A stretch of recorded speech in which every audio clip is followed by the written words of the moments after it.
We're going live? Here we go. It says I'm live. Welcome everybody to Houston. We have a problem. Coming to you live with a very tall collar today, apparently. Also, if I shift my shoulders, the shirt kind of changes colors. Alright, anyway. Sorry I wasn't able to go live yesterday. I was plumb tuckered. And going live tonight as a special little Tuesday show for you. And a reminder, next Tuesday is Charity Tuesday.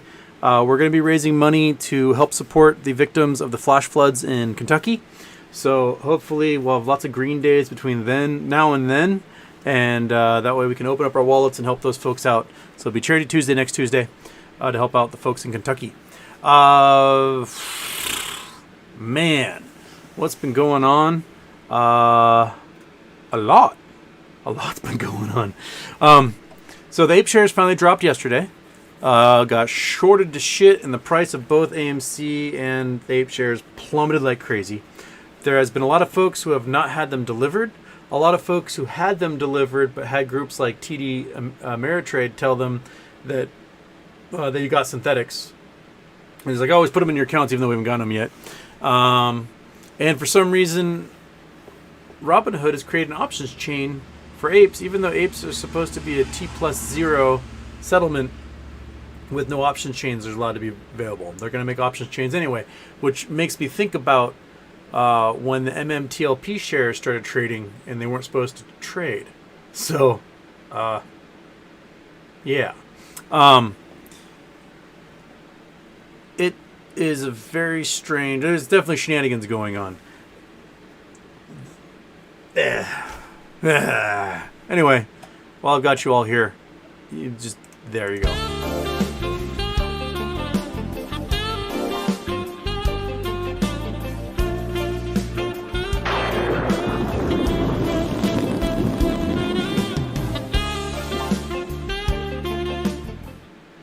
All right. Intro's off. No second intro. Okay, well, there's a super chat at the bat, which I think pertains to pretty much what's on everyone's mind. Marvin G. Houston, can you explain T+90 in relation to APE shares? It seems like it sticks like Overstock and Tesla have about a 90-day delay to see prices spikes. Is it related? Yes. Sorry, dog hair. Flying all around all over the place. The T+90 is essentially at or around 3 months of not covering the payment in lieu on a dividend. The folks who are defaulting are forced to buy and close positions. So the price skyrockets. So when Overstock offered their crypto dividend, it took about 90 days. The hedge funds were ignoring it. Oh, it's nothing. And then all of a sudden, the brokers were like, pay up, Buttercup. And the price shot through the roof. $120, whatever, in Overstock. I think the crypto coin went to 80 or 90. And this is pre-ape movement, really. Before the meme stock movement had taken hold. This is summer before. Same thing with the Tesla dividend split they did August, 28th of 2020. Stock price is like $45. They do this forward split. Price drops.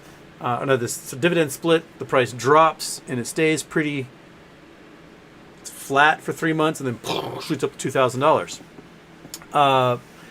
It's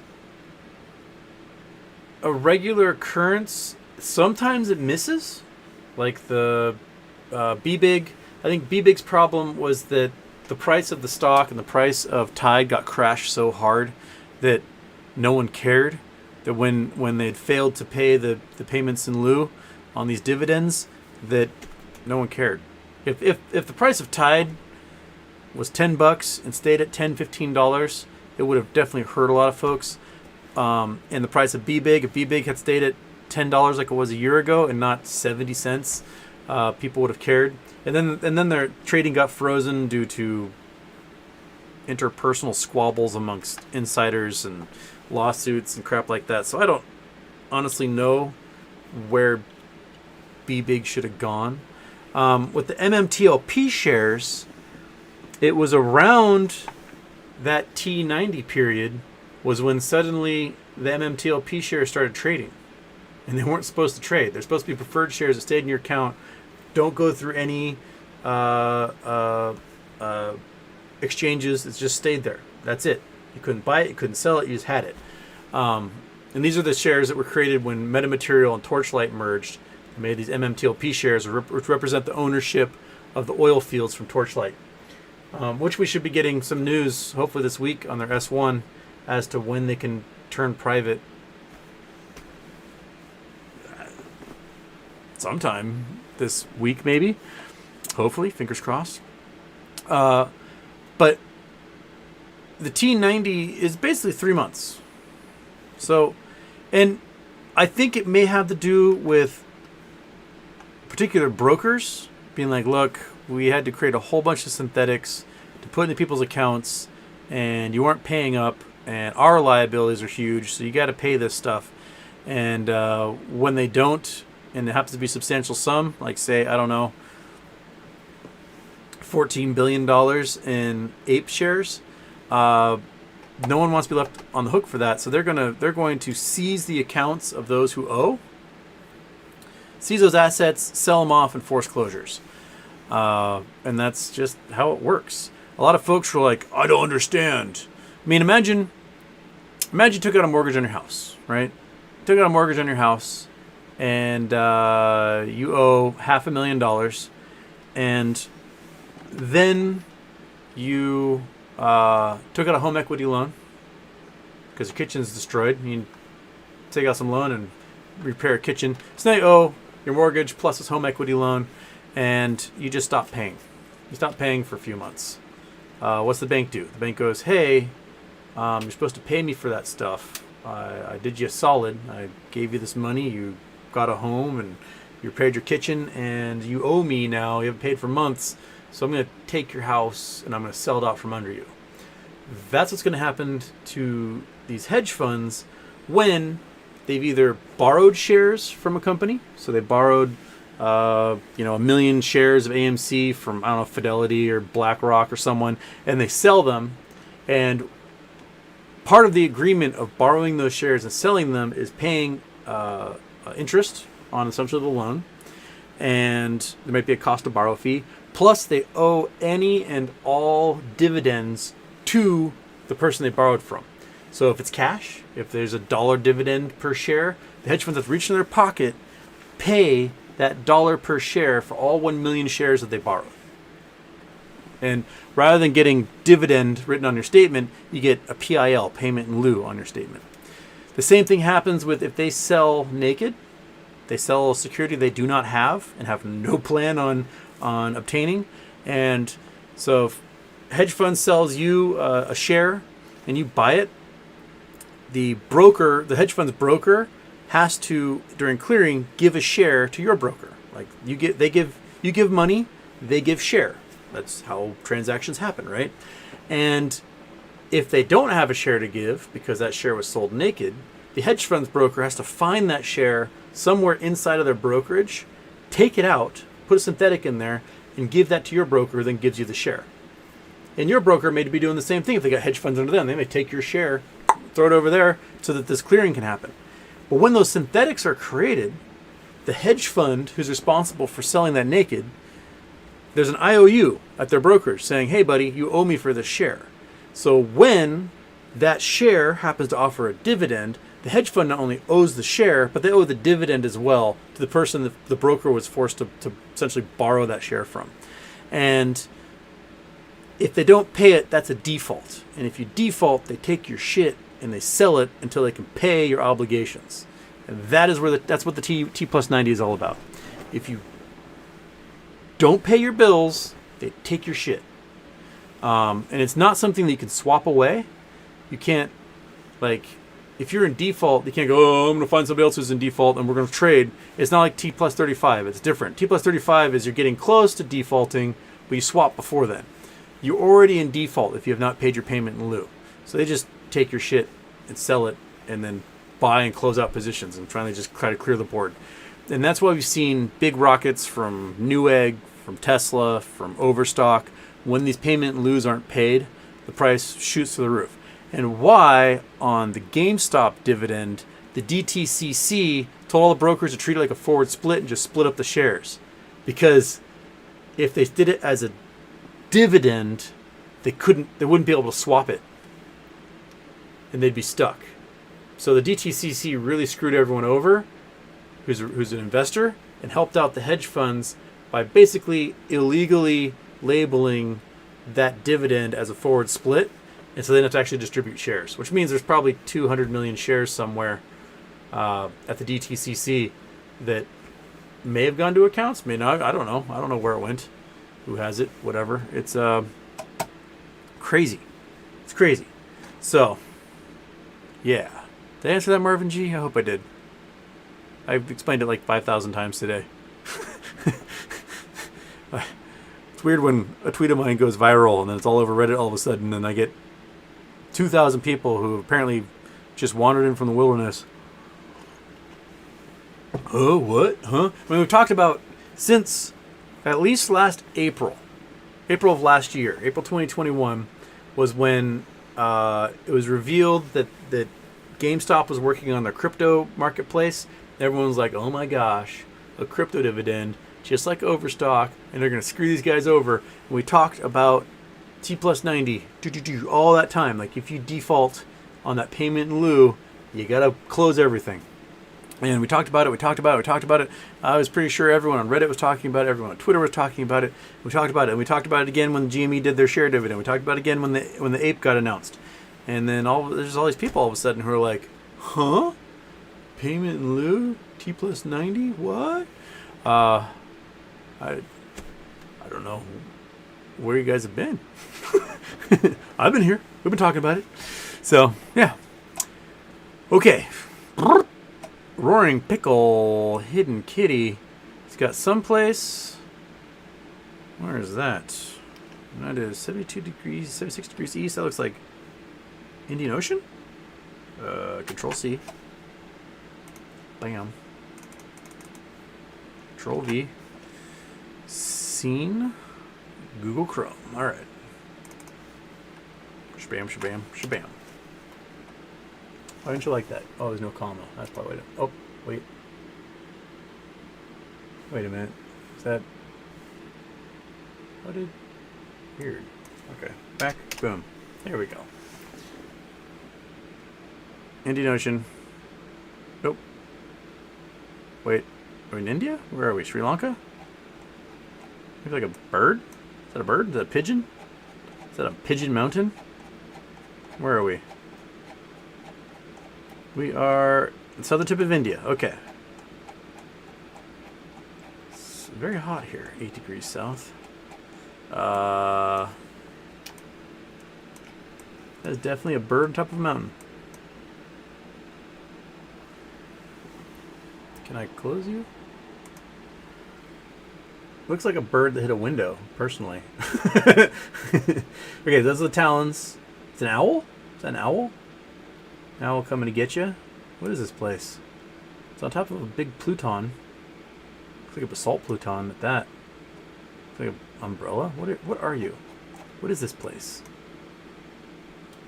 Aviation helipad. There's a helipad there. What are you? Can I go down here? Ooh, there are spots I can take pictures. Alright. Okay. That's a raptor nest. Oh, it is a giant bird. It's an actual bird. Like, made out of stone or something. Whoa. Crazy. Look at that. Huh. There's a cafe. You can eat under the bird. That's cool. I dig it. Thank you, Roaring Pickle Hidden Kitty. That's a good spot. I like that one. Okay. Chakuseki. Hope you got some rest. Meme stock madness. We are getting bashed left and right on the media. That means we are close to the jugular buying Revlon. I did get some more Revlon calls, yes, for January. Price pretty far out. There are a lot of tickets. They're like $40, $35. 35? Is that what I ended up getting? Can't remember. Somewhere in there. Let's get it. Let's do it, man. Let's do it. Let's win it all. Good news. A loan agreement got finalized with Bed Bath & Beyond, so they are solvent for the foreseeable future, which probably has something to do with whatever announcements can be made about Bye Bye Baby, if there is one. And I think on that good news, prices can rip. Meow Meow, your stalker messaged me twice, kind of obsessed with you.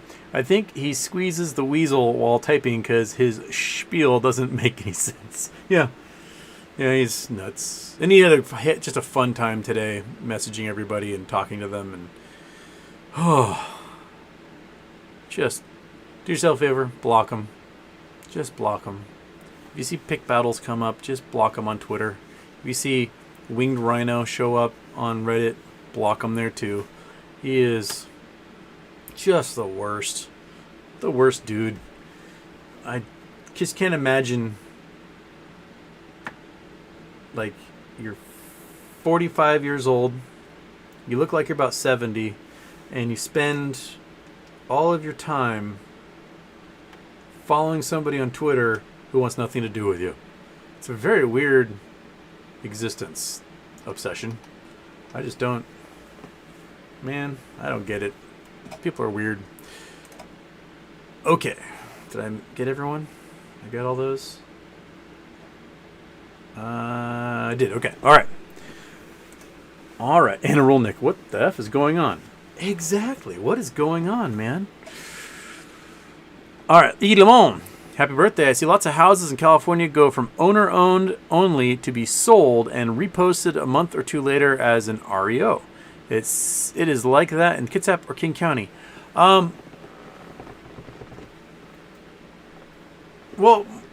I don't know about Greater King County or Kitsap, the county that I'm in, but Bainbridge has seen a little shift recently. So I've been asking my real estate friends every once in a while when stuff pops up in the news about, Zillow buying lots of homes, BlackRock buying a bunch of homes, and all these corporate buyers for real estate happening, and then a bunch of cash buyers happening. They're buying on margin for investment accounts and so on, so they can avoid having to take out loans. And so I asked them, like, hey, are you getting lots of offers from individuals or any offers from like shell companies or big firms? And for most of the last year, they're saying, no, it's individuals. It's individuals with cash buying their $1 million, $2 million, $3 million homes here on the island. And then I had a conversation last night with a real estate friend, and he said, all of a sudden, in the past month, almost all of the offers he received are from weird shell companies, strange LLCs that are based in Delaware or the Caymans or whatever. So suddenly, there's a whole bunch of home buying that's happening that are these LLCs all of a sudden. And he doesn't know the individuals behind him. He's just getting these offers from, like some other holdings LLC. And, he asks the buyers, like, hey, this cash offer, you want it? And they go, all right, whatever. Sold is sold. So it is hitting all of a sudden. He did say that the market has visibly slowed down for August. But he doesn't know if that's because the market is slowing down or if just everyone's on vacation, so no one's looking at homes. The $2 million house just up the street from me that a year ago would have sold in a day is finally pending, and we're now 6 weeks in. And I don't know what the offer was, what it actually is selling for, but I doubt it's selling for the $2 million they're asking. I bet it's going to be less than that. But it's interesting. I'll have to start looking through property records to see who owns the homes. Is it individuals or is it weird shell corporations? Because if you guys don't know, rich people, they don't own their homes. A shell company owns their home. So they might have offshored all their cash to the Caymans, and then they use that cash for some shell company in the Caymans to buy their house, and then they rent their house from themselves. So that way they don't have to repatriate their money, and it's just some foreigner bought a house, and they just happen to live in it, just renting it from some faceless company, and it's a great way to avoid all sorts of taxes repatriating that money. So when you see that, you see weird trusts buying property, you know that's some sort of tax shelter, and it's also a way to sort of hide who actually owns the home. It's really big in the UK. And they have a huge problem of foreign trusts buying real estate, and a lot of it is from drug dealers and Russian mob and Saudi oil money and stuff. And it's all through these weird lawyers that will launder their money for them, because there's all sorts of rules about shell companies that they don't have to reveal themselves when they're buying property. So they don't have to reveal who the actual owner is of the property. It's a very strange rule that they have. But, money laundering is a huge part of the UK economy, and might be the only part of their economy since Brexit. Okay. Lost Waves, are we on T54 for B-Big right now? I thought, when we were discussing with DVS last show, that we thought that T plus 90 for B-Big may have been last week before they went back live again. But when was the date? It was the 27th of May when they issued the tide. So it might be this week, or maybe Monday next week, if that's the case. Because June, July, August, that's 3 months. So, but right now the price of B-Big is so puny that I don't think anyone cares. Like, when the price gets so small, no one cares if you pay them or not. It's just nothing compared to the larger scheme. But if the value of that share were higher, then all of a sudden people go, oh my goodness, the margin is blown out of proportion. But right now they're able to kind of like stifle it and hide it when, the share price is 80 cents or whatever it is.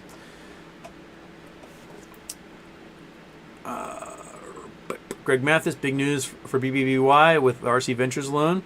BBBY should take off again. I hope so. I still got those options I paid way too much money for last week. And I am... nice to have those things pop.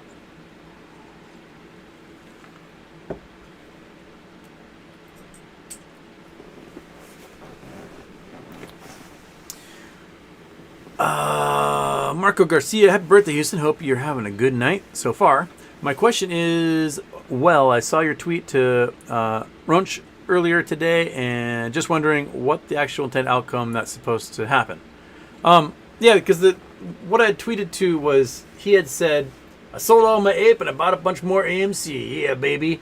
And I was basically like, dude, the APE share was totally intended to be a squeeze play from the get-go. Like, T plus 90, man. And then 1,000 people all went, huh? T plus 90? Squeeze play? What? And, I spent so much of the day just going, oh my gosh, it's all we've been talking about for fucking years. Why is it suddenly new information to you? And now I know how Dr. Juvic felt in my climate class when every day, twice a week, every Tuesday and Thursday at 11 a.m., he'd walk in, he would say, why does it rain? It rains because the sun comes out, the air gets warm, it warms the air, warm air rises, where it cools, condenses, forms clouds, and it rains. And then he'd come in on Thursday, and he'd ask, why does it rain? It rains because the sun comes out, the air warms, it rises, it cools, condenses, forms clouds, and it rains. And you come in the following Tuesday and you ask, why does it rain? It rains because the air warms, it rises, it cools, the water vapor condenses, forms clouds, and it rains. He said this every Tuesday and Thursday for 4 months. And then on the test, he asked, first question is, why does it rain? And nobody in the classroom except for me got it right.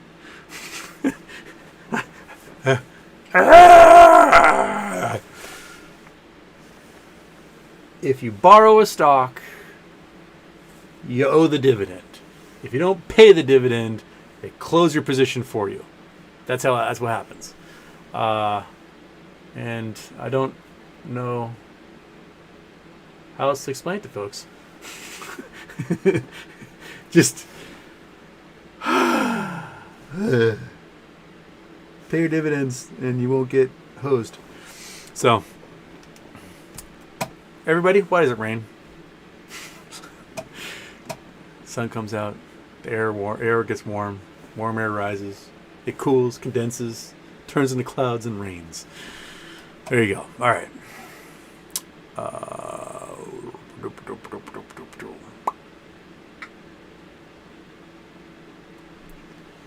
And Rolling Houston, I woke up yesterday morning to see my portfolio had dropped off a cliff. Hate this ape divvy so far. What are you doing with yours? Just going to sit and hold. See what happens in 90 days. I mean, can't be worse than it is now, right?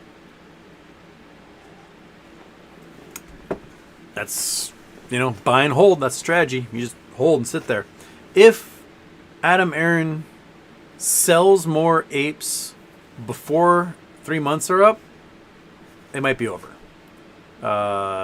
If he waits until after those 3 months are up, then AMC is golden. That's a squeeze play. He might just make the company a viable blue chip again, pay off all their debts, and they're good to go. But if there's any hope for the investors for a squeeze play, he cannot offer any shares until post 3 months, until that price squeezes. If he does so ahead of time, then it's over. Adam Aaron screwed us all, and that's that. But I'm still holding faith that he's going to at least wait 3 months, and he's not just going to dump 484 million ape shares into the market right now and just crash the price and cover the shorts for them and whatnot. Just hold out for 3 months, buddy. Just 3 months. That's all you gotta do. 3 months. You can do it. I have faith. Wait 3 months before you offer a single one of those authorized ape shares to anybody.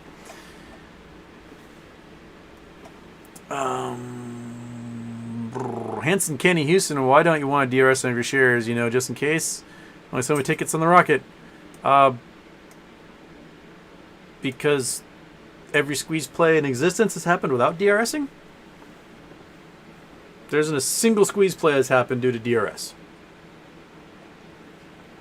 And we've seen lots of stock squeeze, and none of them were DRS'd. So, I don't think it matters. Because they have to buy synthetics just as much as they have to buy the real shares. So, whether you have them in DRS or not, they got to buy them. That's it. That's how it works.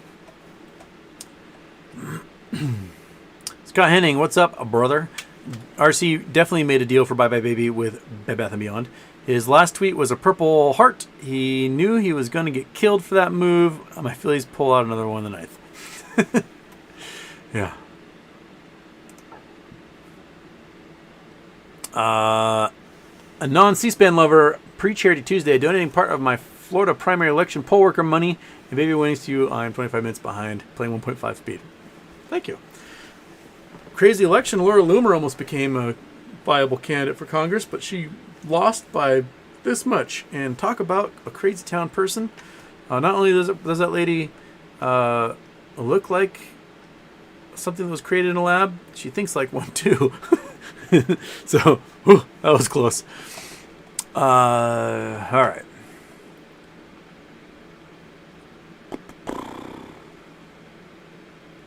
Greg Mathis, Houston, realistic what sort of price do you think MMAT will go to once MMTLP goes to Nextbridge and the assets possibly get sold? I have no idea. I'm trying to avoid metamaterial questions specifically. What I will say is that metamaterial owns a whole bunch of those MMTLP shares. So if the land sells in that $4 billion range, like we think is possible, then metamaterial gets $1 billion windfall at least. So what do you do with a startup that is already projected to become a $10 billion a year company that all of a sudden has a $1 billion cash windfall?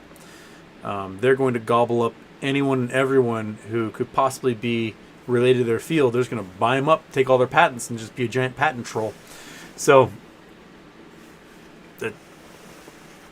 they might get out of this. And when they made this merger, I don't think they ever thought that the price of oil would be this high right now, and we would be facing the oil market that we're in. In Germany, gasoline right now is equivalent of like $420 a barrel, which is pretty nuts. Yeah.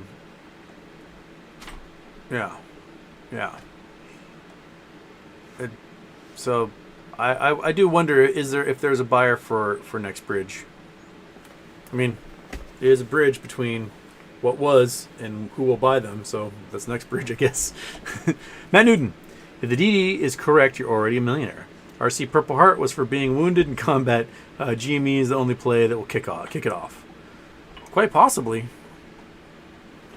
Yeah. All right.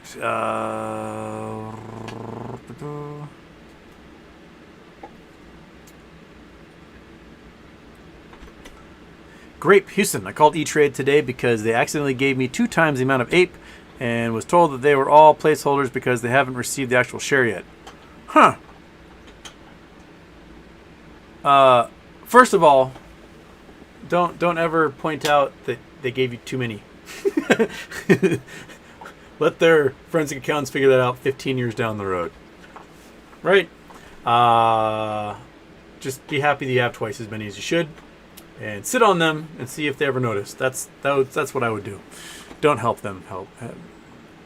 Excuse me, teacher, you forgot to assign homework. No. I mean, right now, Revlon's sitting on, $900 million because they had applied for a loan. While it was in discussion, the bank accidentally sent them $900 million, and Revlon's like, cool, mine. And the bank's like, give it back. They're like, no. We never signed an agreement, but you sent me the money anyway, so it's mine now. And there's like a fight going on over that money. Get free shit. Just, go, sweet.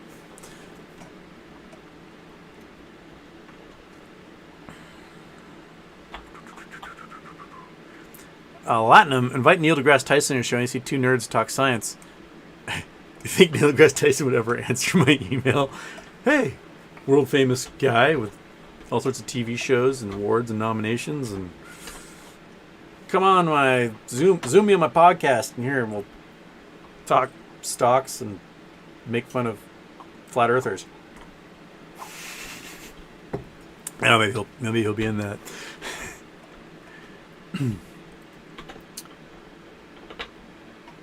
Hanson Kenny, shootouts to the guy who called Kramer today to talk about GME BBY shorts never closed. Boom.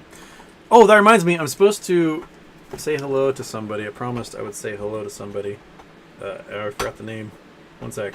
I promised I was going to say hi to John Kirkenbush. Hello, John Kirkenbush. There you go. I remember this time. You're welcome. Yeah, that's funny. Jim Cramer's like, let's not talk about that. Greg Mathis, I just found out they're doing another Frasier show sometime this year. It's currently in production on NBC. Absolutely love that show. You and my old roommate both. He used to just walk around with Frasier playing on his phone 24 hours a day. So loud, I could hear Frasier Crane anywhere in my house at any time because he just walked around cooking food, like doing work, just had Frasier constantly playing. I don't know how you operate like that, but some people do. If you're listening, Scott, it's you. All right.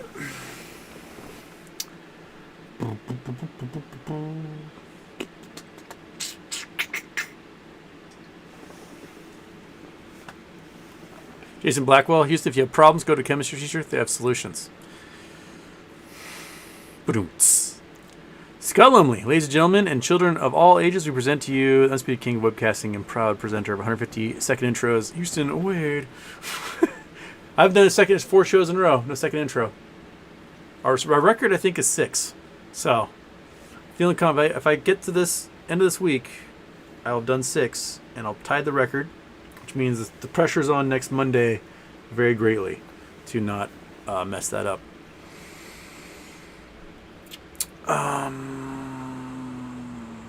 Greg Mathis, you hear about the 2 cannibals eating a clown? One cannibal says to the other, does this taste funny to you? Oh, man. You guys are brutal. Brutal. Okay. David Morgan, Jesus only for Tuesday. Yeah, it's been a long week so far, hasn't it? Ever since last Wednesday, it seemed like a month ago. I've aged a month. Easily.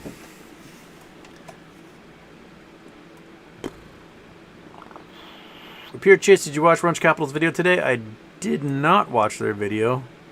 I'll check it out.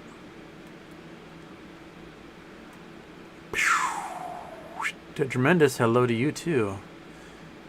Daphne, we'll ever go back to daytime shows. I'm sorry, Daphne. when it finally cools off, I can go back to daytime shows. Also, I had a lot of stuff I had to get done today, so went to the city, hung out with my aunt, and my mom wanted to go to dinner, so I went to dinner with her. Just, had a day off. And but I got done. It is going to be like 90 tomorrow, so it'll probably be a nighttime show tomorrow, too. It's just, this upstairs is so brutal. I can do like 10 minutes of it, but if I have to be animated and talk, 2 hours just cook me. Like, we did the Charity Tuesday show for last month, and it was like 120, 130 degrees up here. And at the end of it, I had just the most pounding headache. I was so dehydrated. I was heat exhaustion, man. It was brutal. So I just saves me to do in the evening. And I'm sure the Euros and Australians are okay with it. But I do want to go back to like doing the show right around the close of the market. Well, that just is a more normal time, and I actually get more viewers and stuff if I do it those times. But, MOAS money, I'll get an air-conditioned home. Oh, crap. It just always resets right when I want. I'll read that one, and then boom, the whole chat moves down again. Okay.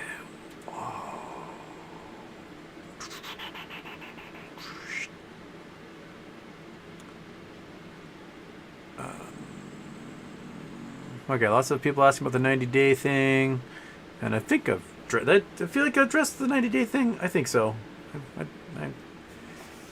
Yeah, I hope I did.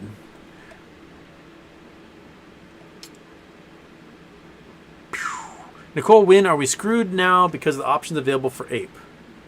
I'm very curious about that because supposedly when you're T+0, there should be options available because you have to have shares in your account to offer the options. You have to actually offer those covered calls and puts. And if you don't, there's no T+2 for you. So if they sell you naked options and those options go in the money that Friday, they have to deliver those shares that Friday or else they face default. Like there's nothing. There's no borrowing. There's no swapping. You cannot borrow or swap. That's it. All right, monkey butt?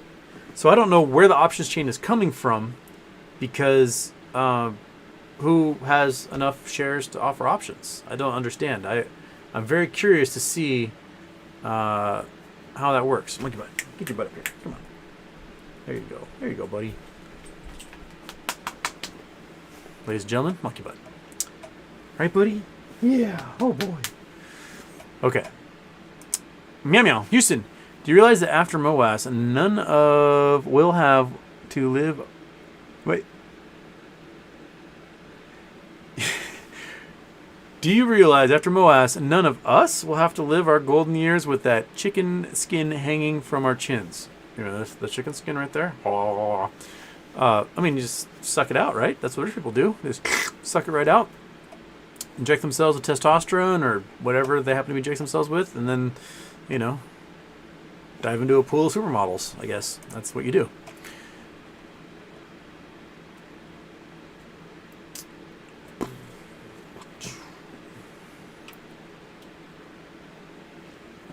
Michael McMinnissian. I need a second intro. No. Also, I'm buying 100 shares of APE tomorrow because I've never seen so many tweets about fake selling them.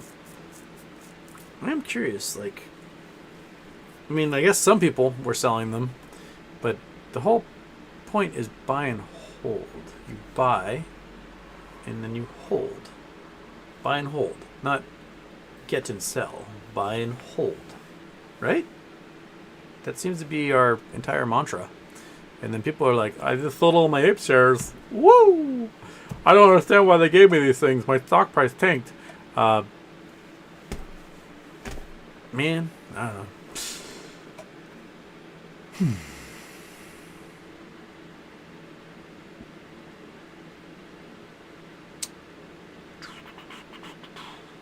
Greg Manson, I'm sure it's too conservative. Sorry, I just grabbed one, and this was the one. It is kind of, it's got little tiny, you can't see it very well, but they're like little starbursts. I'm gonna crush you, dog. Yeah, get in there. They're like little starbursts, but the kind of hard to see. Yeah. I don't know. I like it.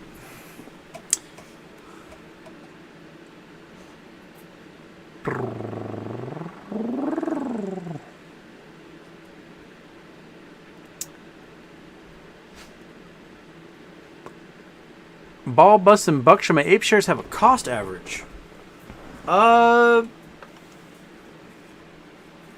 Honestly, perhaps. It should be basically half of whatever you paid for your AMC, but I was talking with someone today who said that their cost average on their AMC didn't change, even though the price was halved as a result of this. So it looks like they have a giant loss on their account that should have been evened out by the ape share. I don't know how they're going to rectify it. I'm very curious to see how they do. But, I mean, if they're putting all the cost basis on the AMC shares and none on the ape shares, then it's going to look like 100% profit for everybody if and when they sell. Which seems kind of like a dick move, right? And it should be long-term holding, so hopefully you don't get docked for short term on those things because of dividend. Yeah. That's something to look into. Do other people have cost average on their apes? Ituro says my cost average is 1 cent. The par value, I guess, is what with the cost basis on those, I guess. Interesting. Okay. And Rule Nick Houston, I know you don't watch Lou. One of his last videos, he said the MOAS was canceled and there will be no squeeze, and he was selling his shares Monday morning. Now he disappeared from YouTube. Oh no, Lou's gone. Oh, heavens to bitsies, what will I ever do without Lou?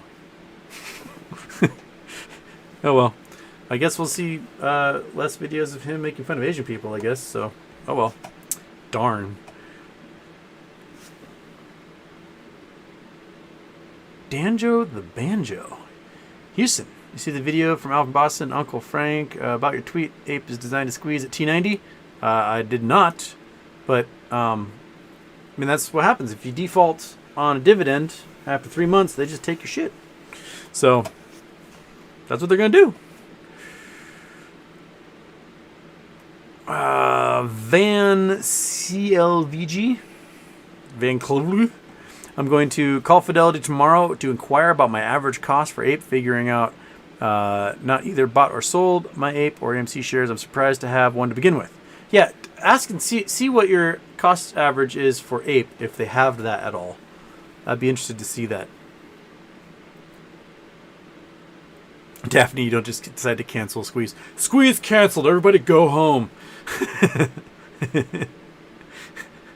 Nothing to see here, folks. Miss Kravis is going to drive you crazy. Sometimes. Sometimes. Michael Harrow, what are the tax implications of ape? I honestly don't know. I think because the cost basis should not be, like, should be the same when you add up both ape and AMC. And it should still be long-term holdings if you had for more than a year. But when you sell, I'm not sure how much they're going to count as profit. If they're going to count that 1 cent cost basis, or if they're going to count like the price it was when it opened up in your account. If it's 1 cent and you sell it, they're going to make you pay 30% taxes on everything you made off of that, and that seems really high. So I'd ask your broker about that. Like, hey, if I sell these things, what are my tax implications? What is the actual cost basis that's going to be reported to the IRS? I am curious about that. James, my broker stake yet to deliver my ape, but allows buying and selling. Also, morale at all-time lows this week, which means I should be buying. Yeah, we were. I mean, Monday last week, there was just blood in the water, and we're like, oh, we're gonna murder everybody. And holy crap, what a twist! M. Night Shyamalan wrote this sucker, and we just whoopsh, whiplashed, got hammered on Bed Bath & Beyond, got hammered on the ape shares so far. some folks who had AMC options, like extending through, have not been able to do anything with their options. Their options are frozen. So I don't know if any of you have AMC options that went through the weekend and are still holding them, and what's happening with those, because I don't know.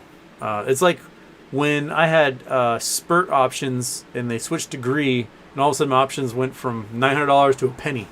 I was like, what? It should be in the money, but they weren't. I couldn't trade them. I couldn't do anything. It was just, yeah, your options are just deleted them from existence. Thanks for money. I was like, what the hell? So I've avoided. I'm going to avoid having any options of any kind through mergers at this point, because they took everything and it was gone, and that was that. So not going to deal with those anymore.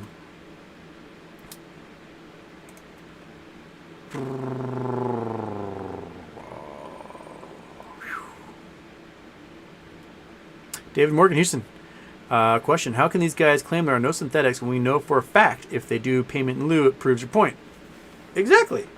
If there's a payment in lieu, there are synthetics, right? And if there are folks who have not received their APE shares, that also means there are synthetics. That means the broker they have ain't going to get any APE shares, and they're going to have to create synthetics and put them into your account because they don't have any to give you. And if there's 516 million of them out there and everyone's supposed to have legit shares, everyone should have them by now, because there are no synthetics, right? But if you don't have any APE shares in your account, then there are synthetics out there.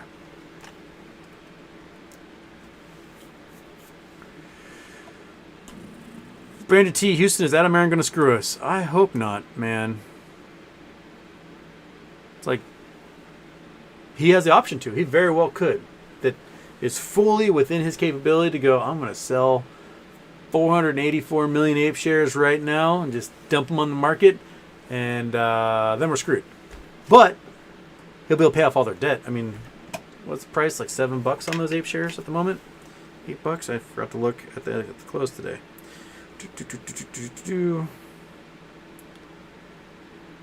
Oh, Fidelity app, you are so slow. Okay. $5.10. So if he sells those things, he raises $2.5 billion? No. Yeah, $2.5 billion. So he can almost pay off his debt with that. $2.5 billion of it. If it was $10, he could definitely pay off his debt with it, but it's not. It's $5.10 right now.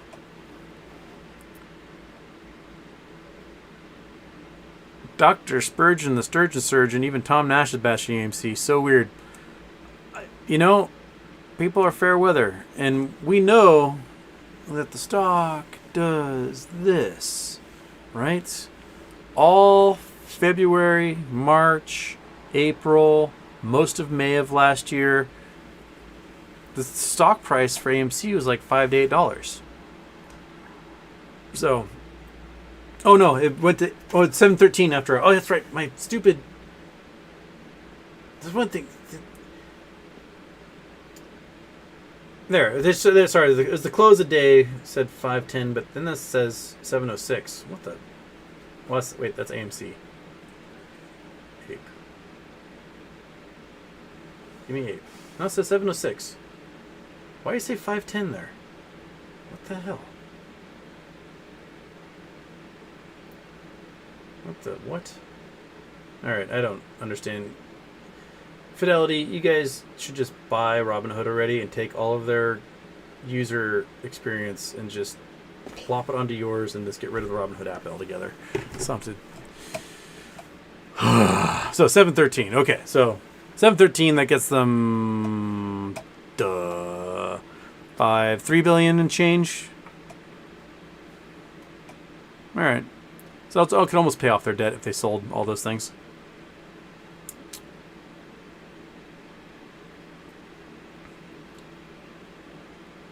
Brian, what happens to these people that they owe when the price goes up exponentially? Will the 90-day close be expedited? No. They can only close by buying, and so the price spikes. You got to pay what you got to pay. It's cheaper to pay now than it is to wait 90 days and have all of your assets sold out from under you so you can close your positions. That's... But they never do. They always think, oh, we'll do some sort of trade or swap or something, and we'll be saved by divine providence. On some plays it seems to work, and other plays it doesn't. Newegg going from $4 to $77 in like a day is definitely a case of there was no divine providence. You were forced to close. The same thing with Overstock, shooting to $120 in a matter of days, was nothing to do with divine providence. Everything to do with, well, you had to close your positions, and we had to do it for you because you're a giant baby, and you won't clean your room unless we force you to. And that's just sort of how it works, man.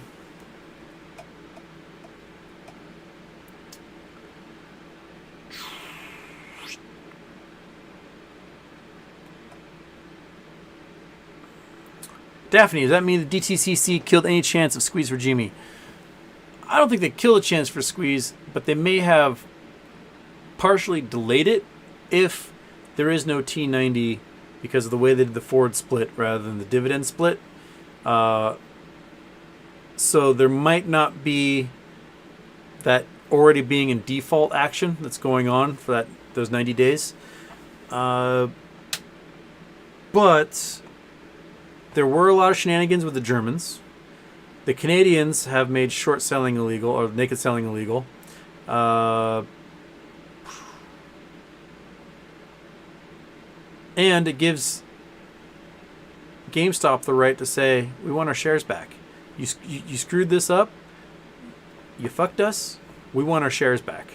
We are recalling all of our shares from the DTCC. We're going to put them on a different system. And again, I get a 50-50 shot that they do something like that. They seem to be setting up the infrastructure to be able to trade commodities. I mean, they can trade commodities. They already can. It's just a coin. Boom! It's on the GME marketplace. But what will be the rules of blockchaining company stock? I'm very curious about that. Has anyone ever? People have raised money with these blockchain tokens. They've, sold tokens to build a resort in Mexico and whatnot. But has anyone ever IPO'd their company via an ERC token? I mean, the closest is the Loopring coin. Loopring coin essentially acts like a share of stock for Loopring, but it's also a currency. When you buy Loopring coin, it's almost like a share of stock. It's kind of interesting. But, yeah.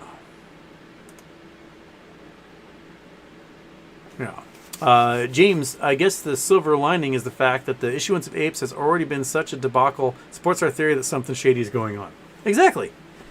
If it had gone smoothly, if the DTCC could have said forward split with the APE share, none of this would be happening right now.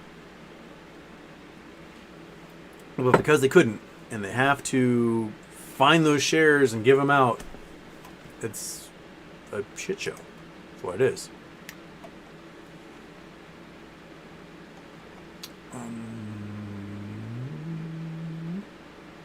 Rupert Trooper, I think today's news Sager BBB will be wide calls. I hope so. I'd love to see that sucker rocket again. Be back in the green. So much lost last Wednesday. Watch the new war rig go from a champion machine back down to a Ford Fiesta.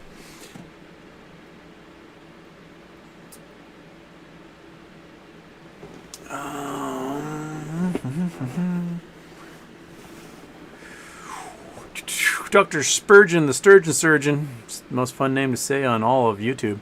If they make it past September 1st, they have November 17th to worry about shorts, they're in trouble. Yeah. Remember, the ISDA rules, the international banking rules, for margin on any firm, fund, individual who does $8 billion a year or more in derivatives trades must post a very healthy margin, collateral for margin, or else they can't make any trades.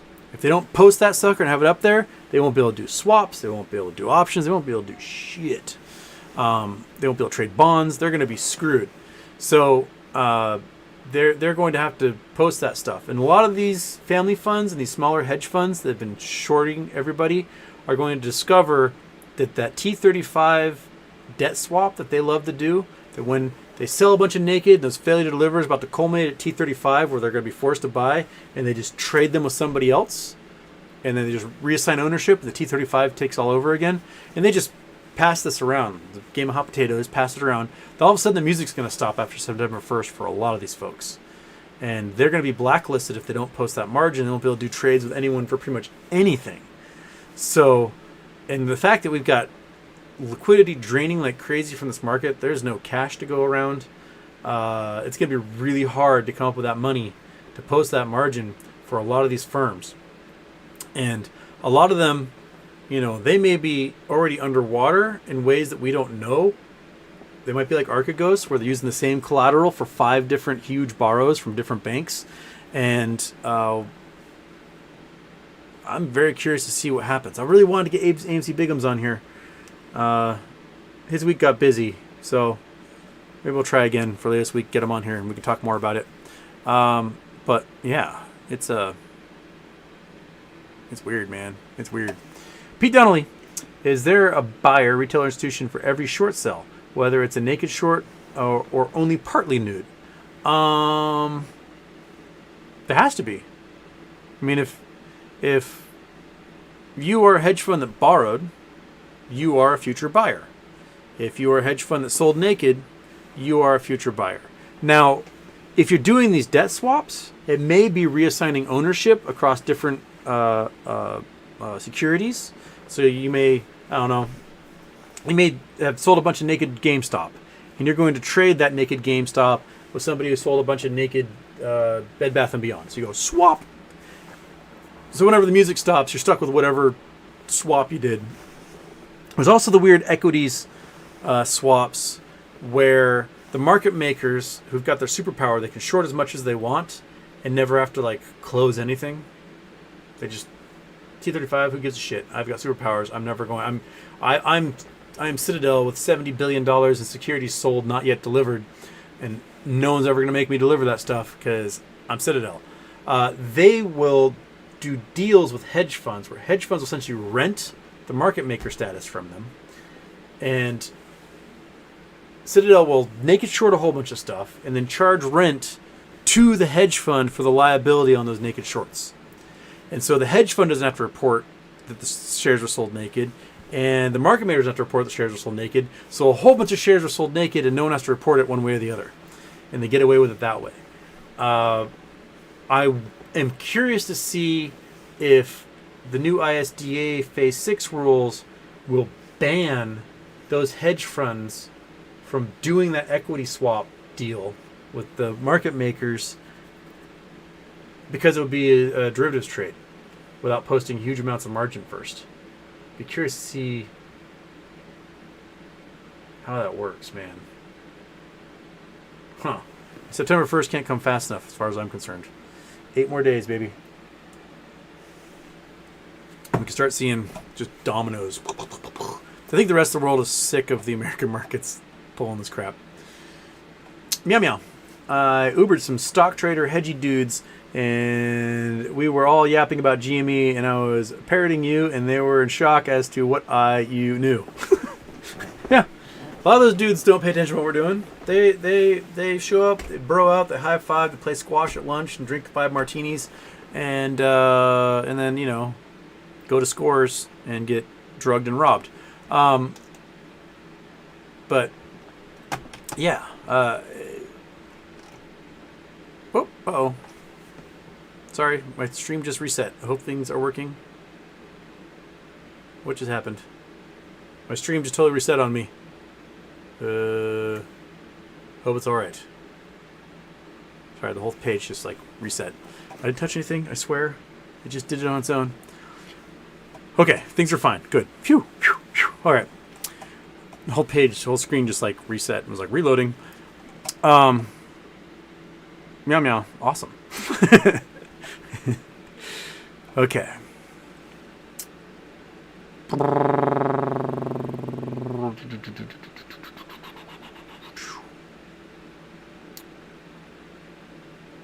Oh, that's where. Sorry. I gotta go back up. Oh, shit. Oh, my reset just cut off like 40 minutes of chats. I'm sorry. So if you chatted before 10:45 p.m., my screen resetting itself just cut off everything. I'm probably sure 90% of it was people saying, "Can you explain the T plus 90 thing?" Nicole Wynn, Houston, not sure if you addressed this yet. Sorry if you did, but what about the APE option? Screw the squeeze for AMC APE. It is very weird. They should not be able to have options on T plus 0. Because I don't think there are enough shares belonging to enough market makers and option sellers to be able to bundle and sell covered calls. Because you can't sell them naked with T plus 0. There's just no way. Otherwise, every time the stock goes the green in the money and the people exercise, the after hours price is going to go through the roof. It's going to push a bunch more in the money Monday morning. People are going to go bonk. So I don't get how they can be doing options on it. If somebody knows how, by all means chime in. But see, I thought the whole point of T plus 0 is that options chains weren't allowed to be made with that.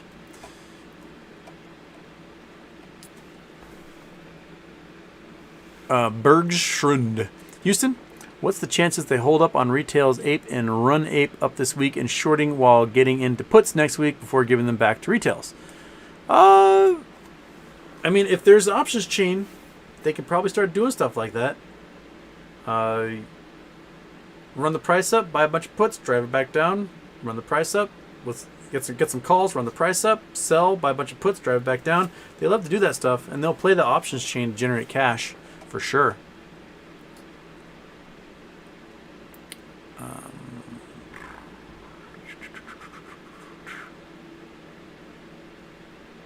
MRD hasn't received their APE shares in Canada.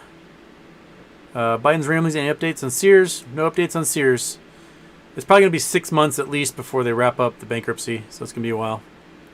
Greg Mathis, hey Houston, do you know how Darth Vader knows what Luke got him for his birthday? He can feel their presence. Ooh. We're dad joking today. That's what we're doing? We're dad joking.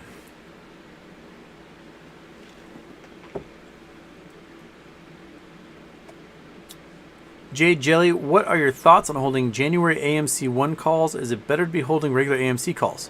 Well, the AMC 1 calls have both AMC and APE in there. Shaboing, right? So the price of both of those should be adding together onto the value of that call. So if you have $20 calls and AMC is $9 and APE is $7, you have $16 price. Your call's not in the money yet. But if APE goes to $1 million bajillion, then you're in the money, even if AMC doesn't, or vice versa. All you need is one of those to run, and all of a sudden your stock is in the money. I don't necessarily know if that means it's better, but it seems like you're holding more in there that has potentials to be volatile, right? Yeah. Chris Detloff, so the 90 days is the end of November. More or less, yeah, somewhere in there.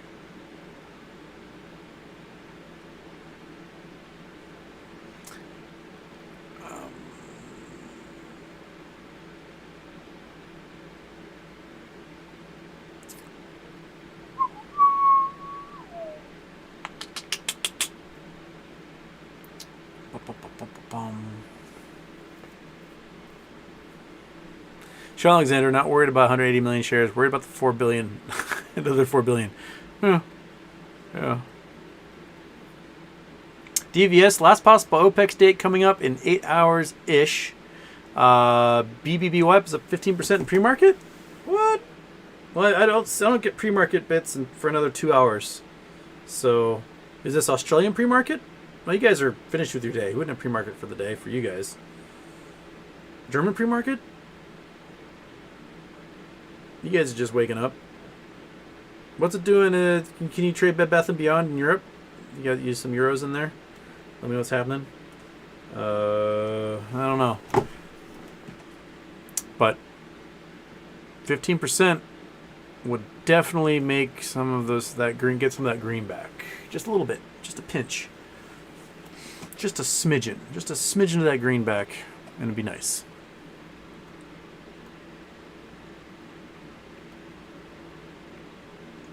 Dr. Spurgeon, the sturgeon surgeon. No options of preferred shares didn't last long. Apparently. I think that they're doing shenanigans like they did with MMTLP. That they just went, you know what? Broker, do whatever you want.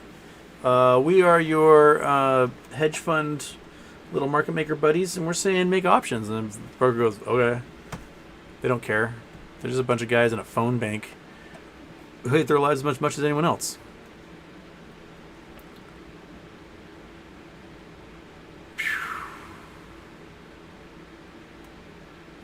DVS, if the split causes anything and it isn't in 8 hours' time, it will likely be buried in XRT and not spill out till the 16th of September. T plus 2 and XRT is rebalanced. Okay. So then we're looking at a little more than 3 weeks, 3.5 weeks. All right.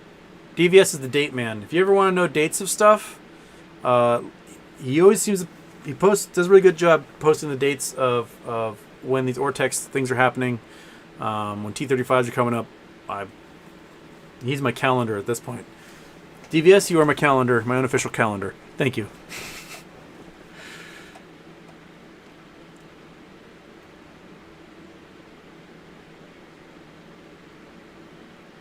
Walt Shiveria. Houston, AA can also negotiate debts with shares and minimize dilution. Question, what makes rain? Fuck if I know. So in that climate class, everyone had told me like how hard Dr. Juvic is the hardest teacher. He never gives A's. He's so hard. And I'm in this class, and I had my blue notebook. I might still have that blue notebook somewhere because I never put any notes in it. And I had this blue notebook, and it said climatology on the front of it. And it was there with a pencil, and every day I'd set that blue notebook down, and the guy would come in, and he'd just tell stories. I'd just absorb information through the holes in my head, and never bothered taking a note. He just explained he explained everything 100 times. So I heard it 100 times. I learned it 100 times. And the test came. I rocked the test. And I got an A. And I remember he was talking about in situ and ex situ observations. And he was defining in situ and ex situ. So in situ and ex situ, they're Greek terms for, are you like an outside observer? Are you looking through a lens or satellite and you're looking at something? Or are you like Jane Goodall, an in situ observer, and you are inside the thing you're studying? You're like, are you a gonzo journalist or are you some sort of like dispassionate observer? And so I opened my book for the first time about 3 months in that class, and I just wrote in situ, ex situ as a reminder what those two things meant, and closed my book.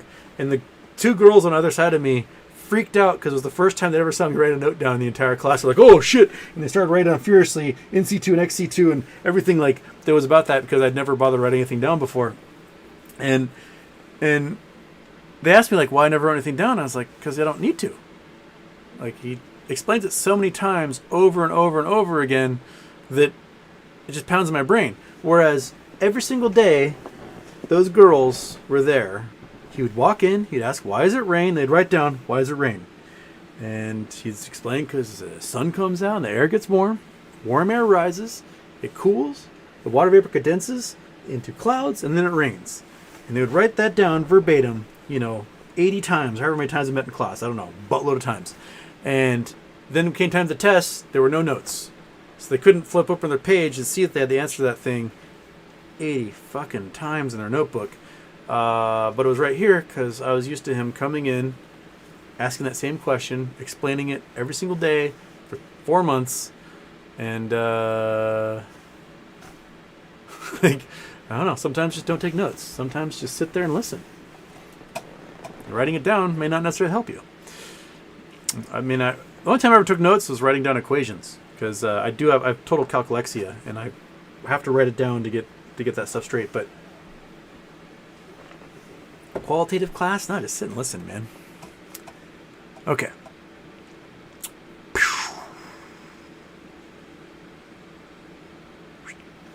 Ape Nation, looks like Adam Aaron didn't think this one through, or did SEC and Hedgie sit down with Adam Aaron and work something out? I bet it's more the DTCC is just doing shenanigans again. And the market makers who are screwed are figuring like, hey, we're market makers, let's just create an options chain. We'll do us. We've got superpowers. We need to end naked selling. We need to get rid of the market maker superpowers. Market makers shouldn't have to exist. If a stock price gets too high, it shouldn't be the onus of a third party to generate a whole bunch of fake shares and sell them on the market, like a market maker does.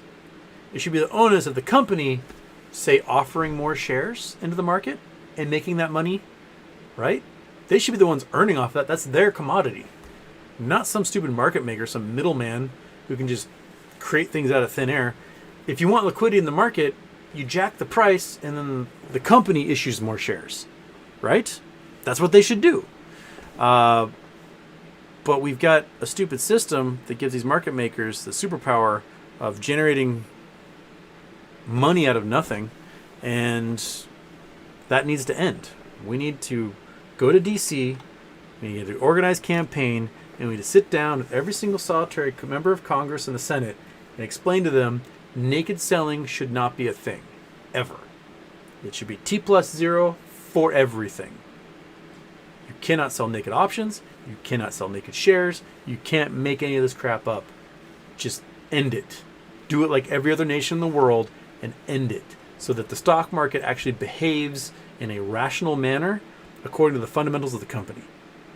And if you want to short something, you have to physically borrow it and sell it. You can't just pull it out of your butt and say, oh, there's 1,000 shares and I didn't deliver. No. We need to rectify that. We need to get rid of the dark pools. We need to get rid of high frequency trading. We need to either figure out a new way of doing payment for order flow or get rid of that.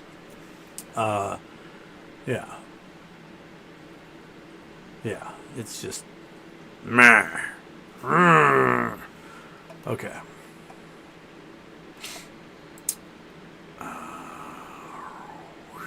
Chris Detloff, my AMC average cost $18.47, yet the price sits at $9.58. This isn't right. Yeah, I mean, if you sell right now, you'd be selling for a loss, so you would have, at least you get your $3,000 tax write-off, right?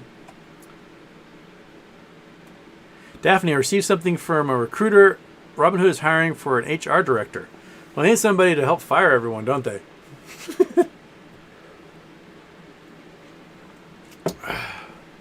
Send them my way. I'll apply for the HR job at Robinhood. I know nothing about HR, but why not? Get an ape in HR at Robinhood would be friggin' amazing. Seriously, any of you apes out there, apply for the job at Robinhood. I want to know what it's like. Just dish, baby.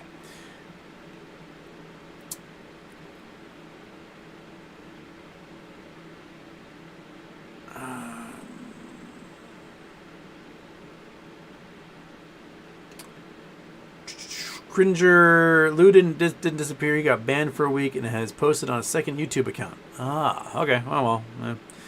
Hope springs eternal, I guess.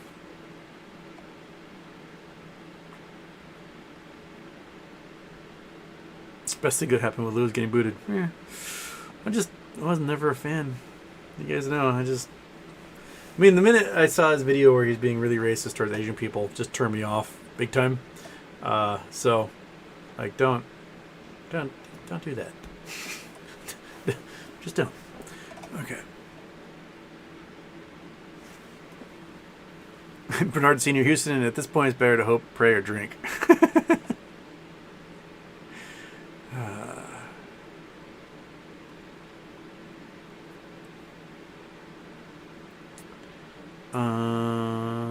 Jay Jelly Houston, any thoughts on Doge?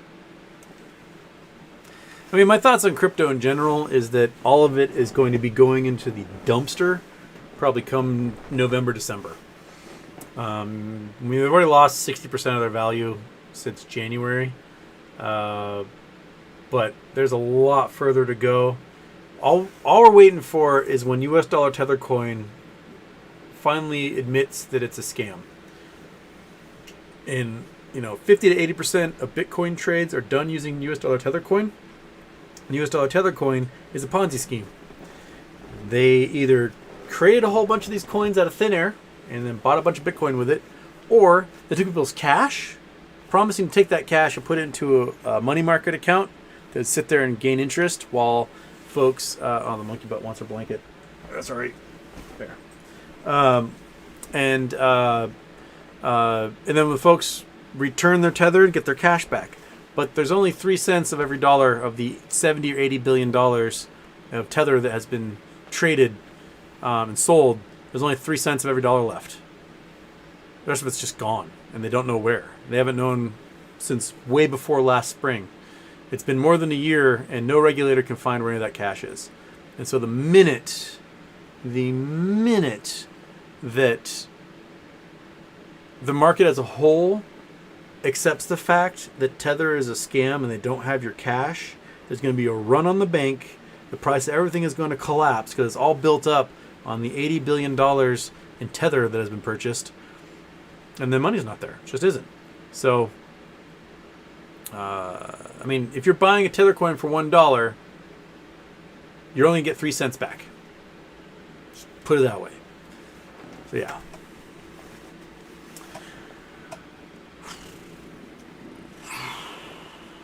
Bigums is way too high at the moment.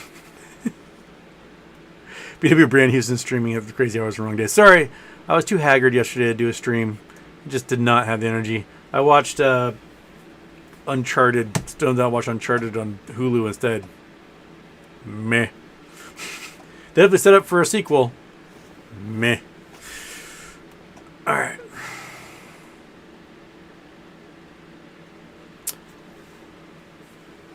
Jay Nanamuth. If Adam could have dumped all of APE shares when APE was at $10 to pay off all their debt, then why didn't they dump APE already if it meant it would have been better for the company? I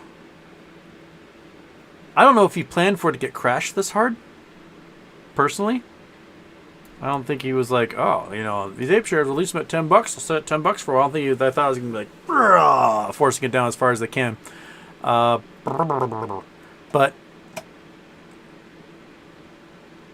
yeah, I mean, you can't really. You can expect shenanigans, but I don't think you can exactly predict how they're going to do the shenanigans, and that's kind of what we're coming up against. We're like, okay, we expect something shady is going to go on, and then they do it, and we're like, how did they do that? And it takes us a few days or weeks to unravel exactly what shady thing they did, and we go, oh, that's a new one. They're very creative in how they screw us over. Sometimes they're obvious about it. Sometimes it's a new one that we didn't quite see coming, such as the DTCC telling all the brokers to treat GME as a forward split. We didn't see that coming, and they did it, and it totally effed us in the A. But what are you gonna do?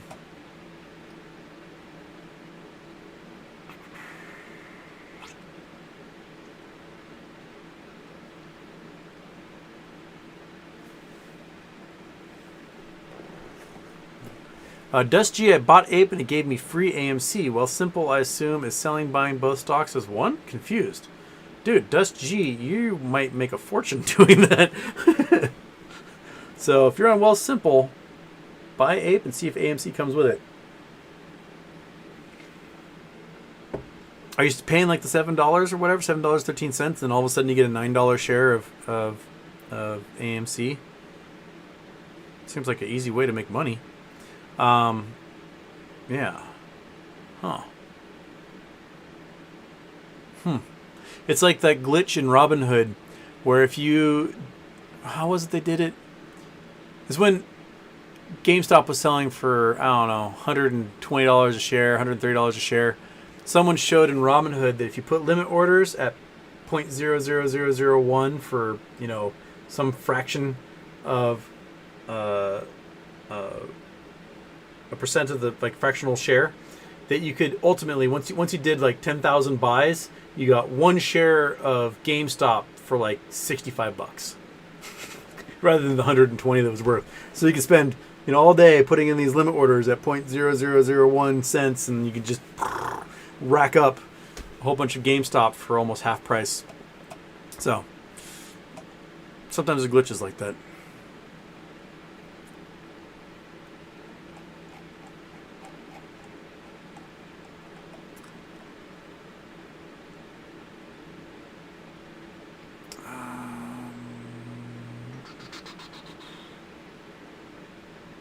BW Brand, Houston, have you seen 5 brokers are currently putting in the foundational information for APE options?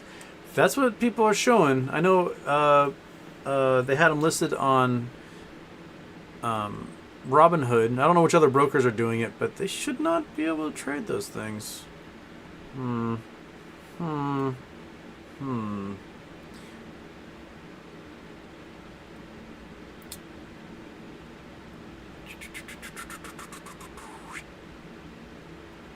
Tile English. Hello, Tile English.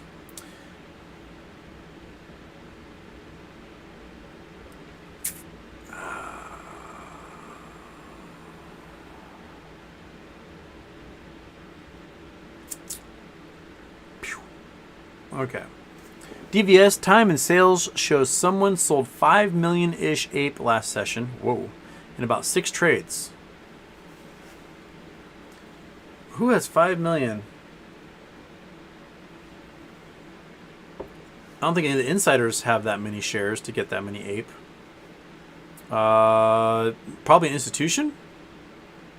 Is there an institution that sold that? Huh. Pronto, what makes the soil near Gerlach, Nevada so corrosive? I have to look at the soil. Gerlach. Oops. Gerlach. Nevada. Yep.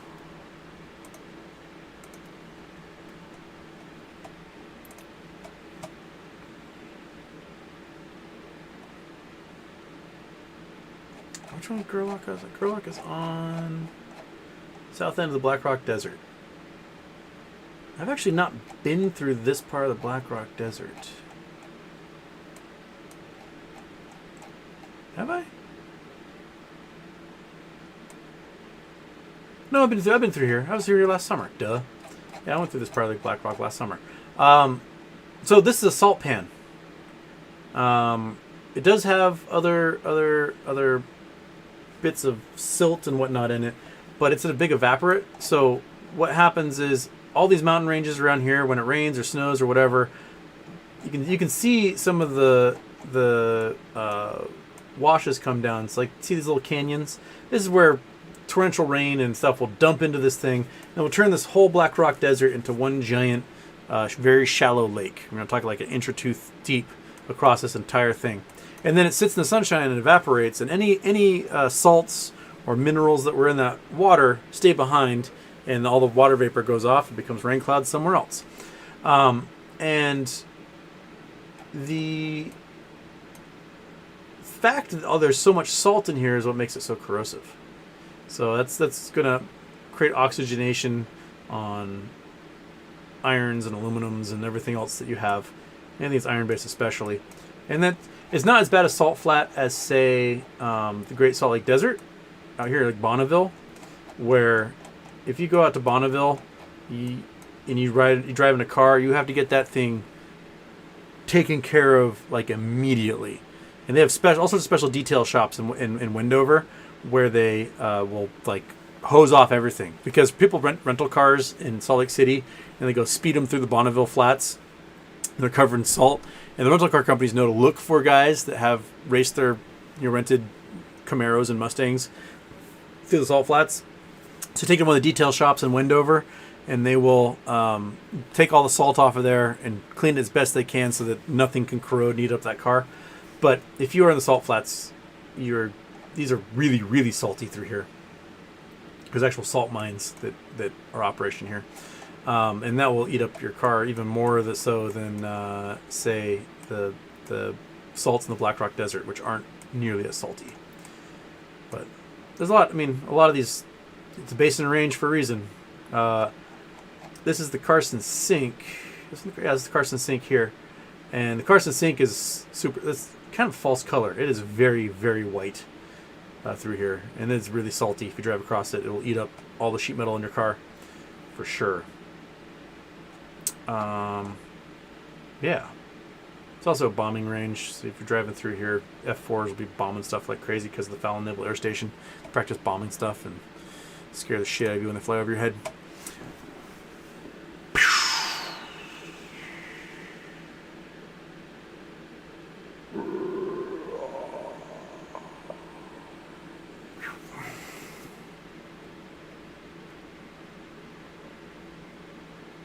Okay. Are people having conversations? Trying to scroll past that. What time are we at? 11:26. Okay. Oh man, we're an hour and a half in. Okay. And as a result of my thing resetting, I shaved off 45 minutes of chat that I would have been stuck on. DVS German pre-market. So the German pre-market, Bed Bath's up 15%. Yeah. That's what we like, baby. Thank you. But Chris Sevloff says Webull has options chain, but no numbers, just strike prices. Okay. Rule 1 of Hold Club. Yeah, hold. Mighty Mouse, didn't Be Big give the dividend on 6/27, so 9/27 is T90? I thought it was May 27th that they did theirs.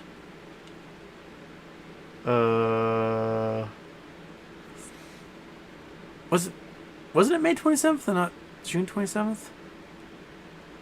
If anyone could correct me, I thought it was May, but maybe it was June, and everything's just blurring together at this point.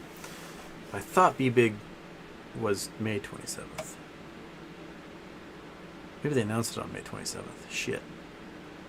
Monkey Butt, you're supposed to help me on these things, but you're under a blanket.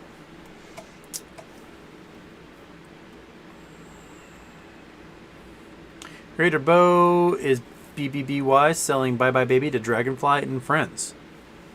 Possibly. Dragonfly was something that was formed recently, and I guess Ryan Cohen is on the board of that.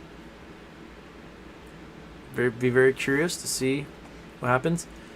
And are they selling all of it, or are they going to be selling a portion of it?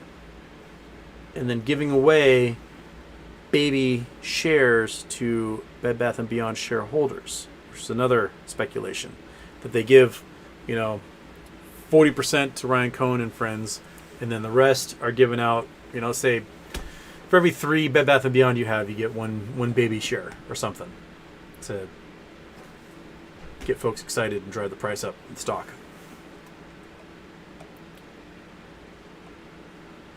Tom R. was gone for 5 minutes. There was a question asked. There was a question answer. Tom R. I don't know. Go back 5 minutes.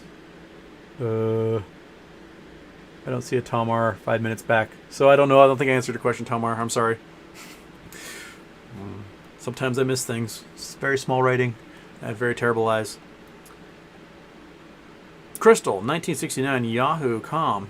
Cinemark is definitely going bankrupt. What if AMC go bankrupt? Companies do it all the time. COVID was a good excuse for many companies to go bankrupt. What happens to our shares if we bankrupt? I don't think AMC is going to go bankrupt. They made a shitload of money off of blockbusters this year. If they can get rid of their debt load, which is a huge portion of their expenses, is debt payments every quarter, they could probably be profitable again. So, like Cinemark was complaining about there are not enough blockbusters. But seriously, we've had more blockbusters this year than we've had in years. So, I'm not sure what they mean by that. My guess is AMC may take on more debt to get the leases of Regal and Cinemark properties and become an even larger theater chain, which, at some point the regulators might be looking at them for antitrust if they just gobble up everything. But, yeah, interesting.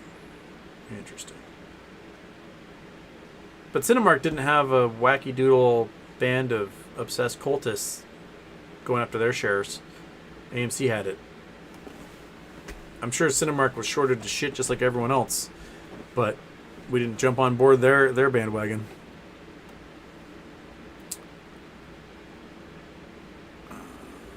Dust G, anyone on Wealthsimple seems they merge AMC Ape into one stock for buy-sell. Weird. Very weird. Been too busy. Where'd you get the 90-day rule from? Payment lose, man. If you don't pay your debts, they take your shit. And they give you basically 90 days to do it. The rules from just observing the markets. If Tesla does a dividend split and that dividend doesn't get delivered, after 90 days, they loot your assets, sell it all, and then buy the stock to close positions. If you issue a crypto dividend that's not able to be traded in the regular market, and that crypto dividend is not placed in people's accounts as required by your deal of either creating naked short or for borrowing a share, and you can't give them that crypto dividend, then you're in default. You defaulted your obligations to provide the dividend for your borrowed stock, and they liquidate you. That's just how it works, right? If you get margin called and you don't meet the liquidity requirements, they liquidate you, right? They just sell everything out from under you. Same thing happens with hedge funds. If you don't meet those requirements, they sell out from under you. So that's how they raise the money to do it. And that happens about 90 days after issuance of something like this, or a merger, or whatever.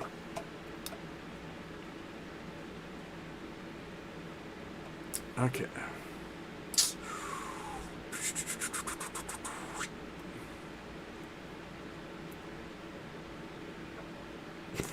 BW Brand, third time Houston has told this story.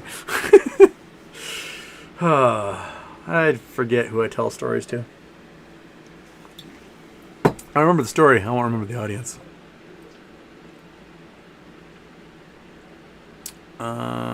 Crystal, 1969, I was a receptionist for a bankruptcy lawyer, and it seemed to give people a clean slate. I mean, that's what it's for, right? Wipes those things clean, you start over, and in 8 years, you file again, I guess.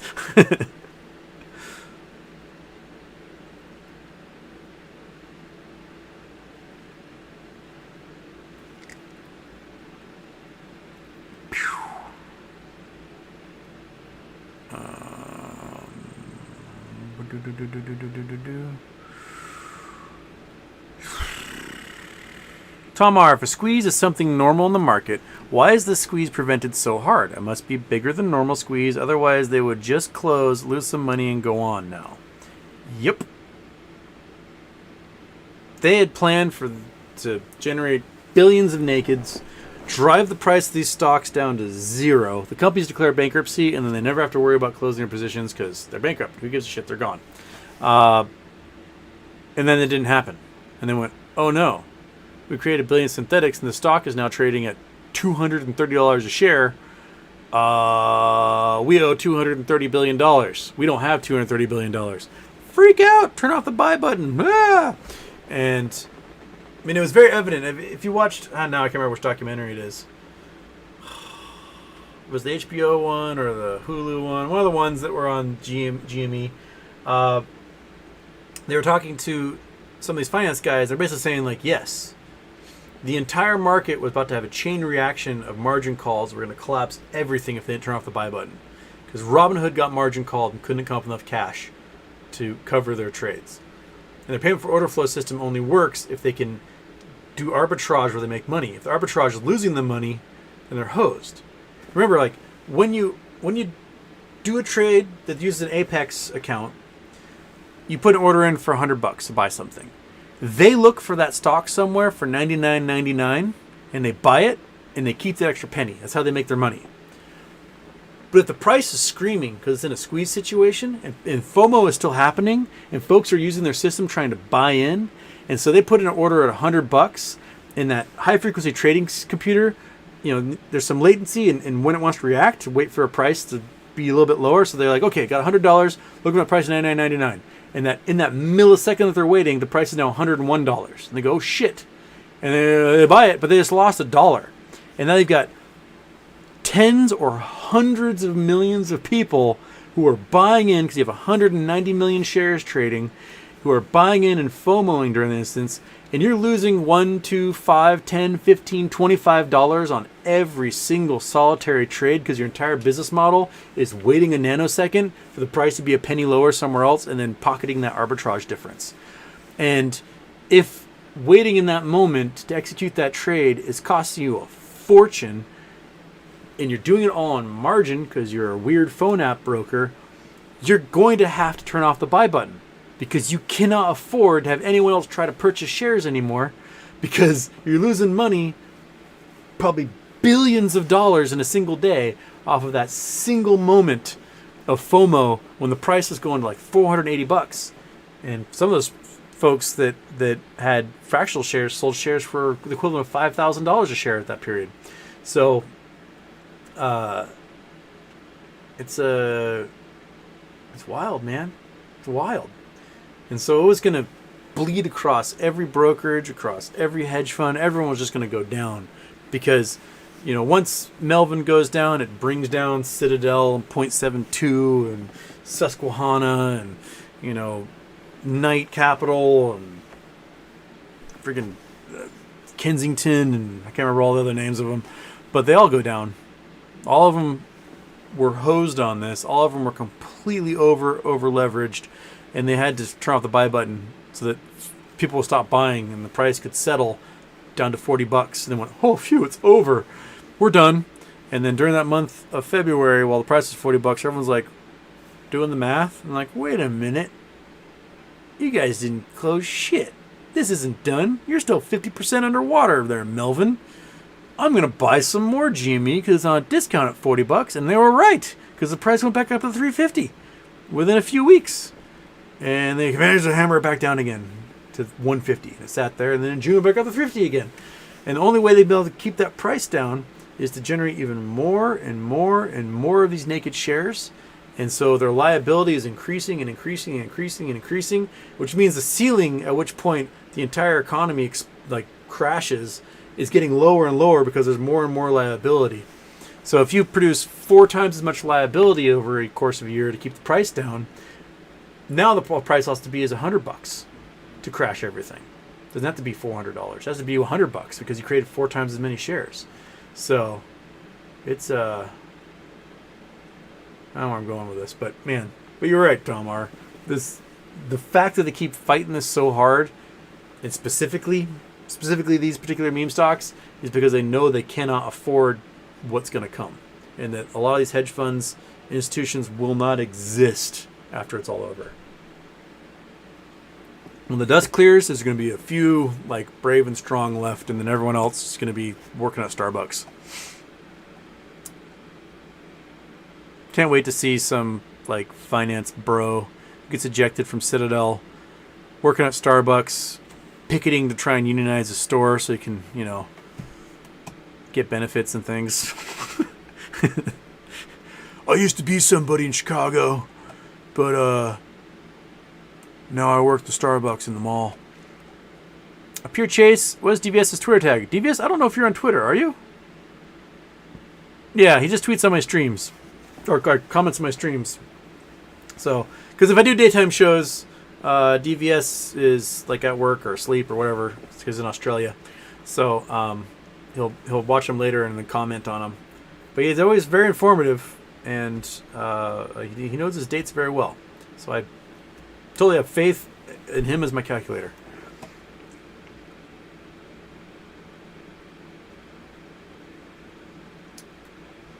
Okay.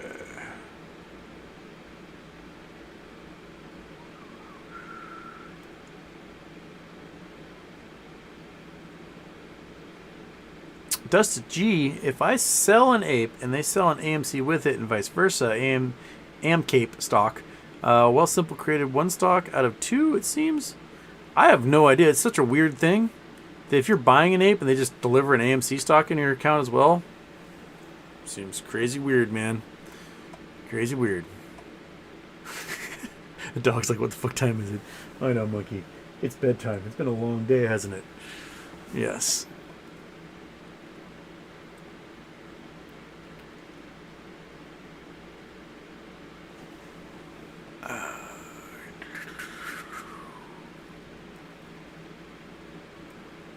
Chris Detlofs looked at my public account and it looks like my cost per share average is 64 cents. It's up over 1,000%. No typo. Psh. I think there's all sorts of weirdness going on here. Everton, Houston, are you an active listener? Do your students take notes when you teach? What did you do if so? It depends on the classes I'm teaching. If I'm teaching a math class, then specifically they're going to have to write it down because we're going through specific questions with different steps. And it's really good to hash out the order in which you do these operations and what tactic you take to solve that problem. If it's a more qualitative class, like an intro to astronomy, oftentimes the slides I use for that class can kind of operate as notes for folks. So if they don't want to take notes, they just want to sit there and listen, they can do that and then look at the slides later and be reminded of what they learned. If I'm teaching a higher level physics class, definitely, because there's a lot of equations and you need to figure out which equations to use, and it's really good to write those down. But qualitative classes, I don't care if they take notes or not. If they're there and they're having fun and they're absorbing information, then usually it sticks. Every once in a while, I can see where there was goofy confusion. Like, I described this thing called hydrostatic equilibrium in astronomy. Hydrostatic equilibrium, in the case I'm using it, is in a star. So when a cloud of gas is just milling about in the universe, mind its own business, and a shock wave from a supernova or something can come through, it can compress that gas, and all of a sudden the particles be close enough that they're like, oh, hey, I recognize you gravitationally, and the whole cloud collapses into a star, right? As it collapses into a star, it starts to spin faster and faster and faster, and then more dust comes in and so on. And if it compresses down enough, there's enough gravitational pressure in the core of that star, all those particles are so much pressure that they smack into each other and eventually they stick rather than bounce off each other, and you got fusion. And that protostar is now an actual star.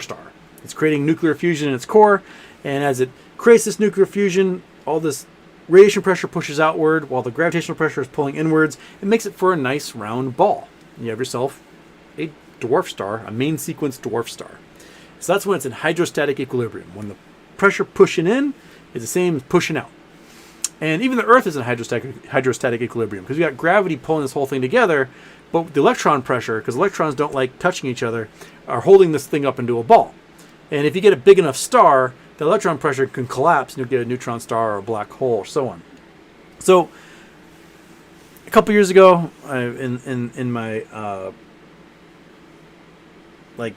sample questions for the final, just things to study, I put in describe hydrostatic equilibrium.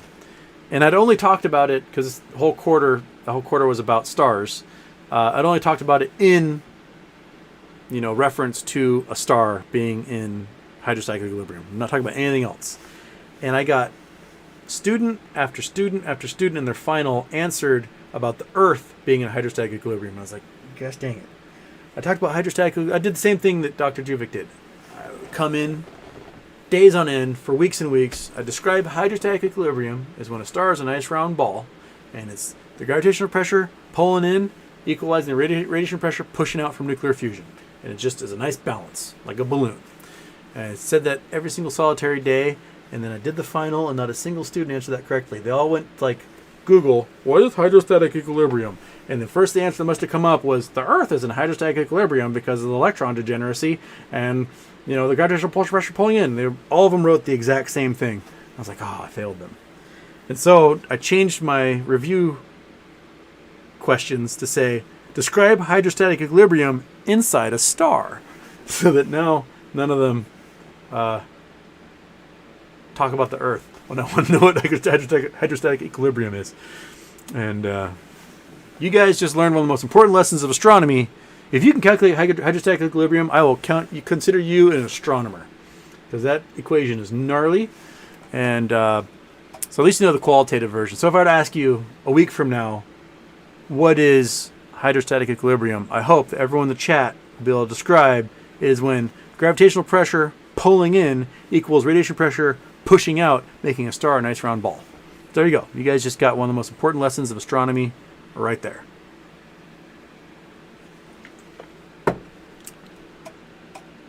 Okay.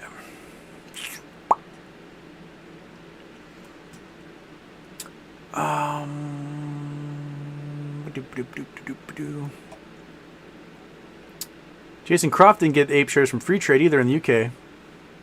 Huh. Got over 1,000 of them, 1,000 AMC shares. But your price dropped on your shares, didn't they? And you don't have any APEs to show for it.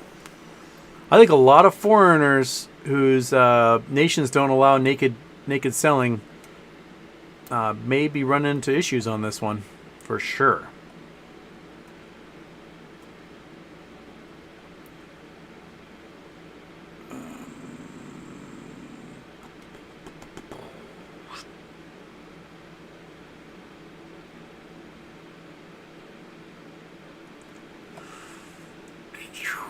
Corey Ryder, wouldn't it be better to have a squeeze of AMC and we profit than replace them with APE? I mean, I don't think it really matters, right?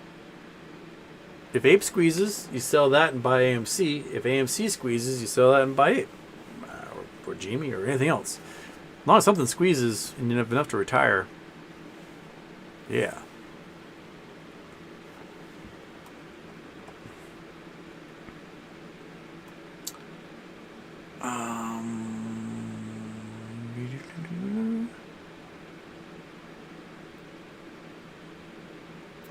West Wind, Houston, can we trust Dr. Metzler's new real gold-backed crypto? It says you can buy 1 ounce for 1 coin and get Brinks to deliver real gold if you want to sell. I mean, try it out. Did I tell you about my idea for crypto?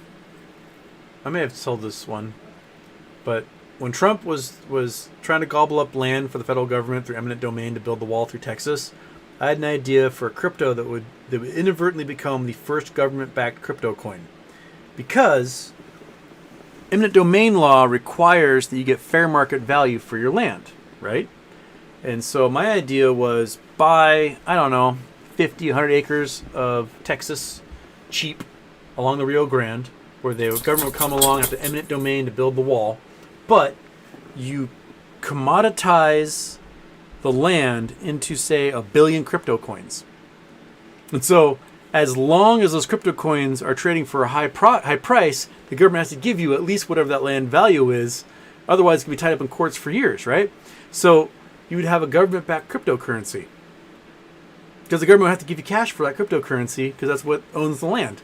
There could be 50 million holders of that property. And the government would have to figure out how to pay 50 million people through that cryptocurrency. And so I called it Wallbucks, Daddy Wallbucks. And I was like, all right, I made a website, and then it petered out. I couldn't figure out how to get the land at first. And then, grad school and whatnot took over. But I was like, yeah, this totally will be the first inadvertent government-backed cryptocurrency. Because as long as, if there's a buyer, right, the government has to buy that property. They have to buy it for market value. If that market value is $1 billion, well, you have to pay $1 billion for it. And it'll cause the price of all the land to rise up around it, making it really expensive to build that wall.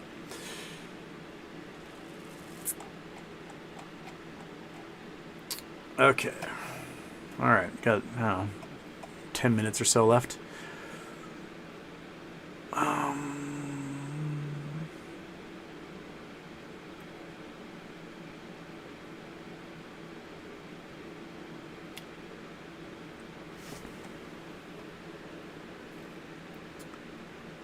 A lot of people haven't gotten their ape shares. Stormblade hasn't gotten them.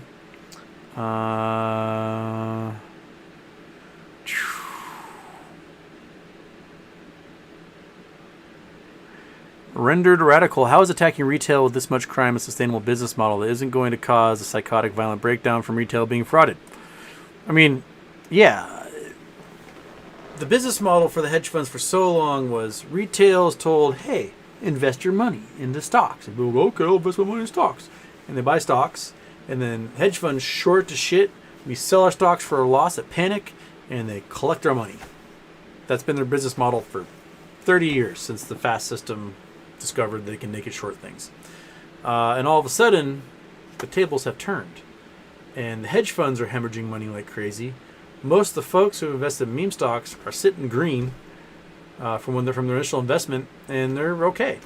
And if they're about to lose the ability to milk retail out of the panic selling that usually ensues from the naked short selling stuff. And that's their source of income, is the panic of retail. They get retail to panic, retail panics, they collect our money. And we're not panicking anymore. We just go, oh, price dropped again. We got a deal. I'm going to buy more next paycheck. And they go, oh my gosh, my hedge fund is down $17 billion this year. I don't know what's going on. Why don't these retail investors act like retail investors? I'm going to try shorting some more. And we go, oh, next paycheck, I'm going to buy 10 more. Yoink, yoink, yoink, yoink, yoink. And they go, oh my gosh, I'm down 65% on the year. What the hell? I'm going to need to short some more to drive this price down. And they short some more. And we go, oh, sweet. Yoink, yoink, yoink, yoink, yoink, yoink. We buy some more. You're like, oh my gosh, I've had 3 negative quarters in a row. Pretty soon, the fail-safe's going to kick in, and all of my millionaire hedge fund investors are going to pull all their assets from me. And that'll be November. So if we get them to get a really red Q3, come November, a whole bunch of hedge funds are going to lose all their customers. They're going to take their assets with them. And hedge funds are just going to blink out of existence. It's going to be awesome. Okay.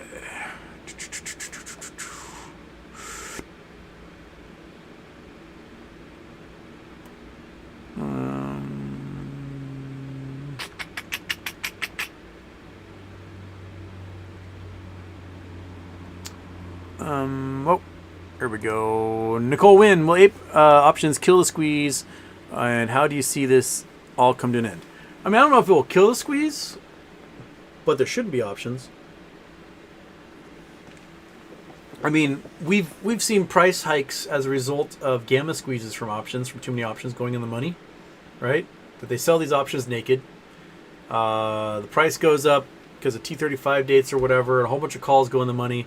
And the option sellers have to find shares. They have T+2 to find shares and make good on those options. And we see the price explode. We most recently saw it happen just a couple weeks ago. The XRT was on a T35. The price of the shares that were in that basket went up as people had to go buy and collect shares. And it pushed a whole bunch of AMC and GME shares in the money so that millions of shares had to get purchased that following Monday and Tuesday.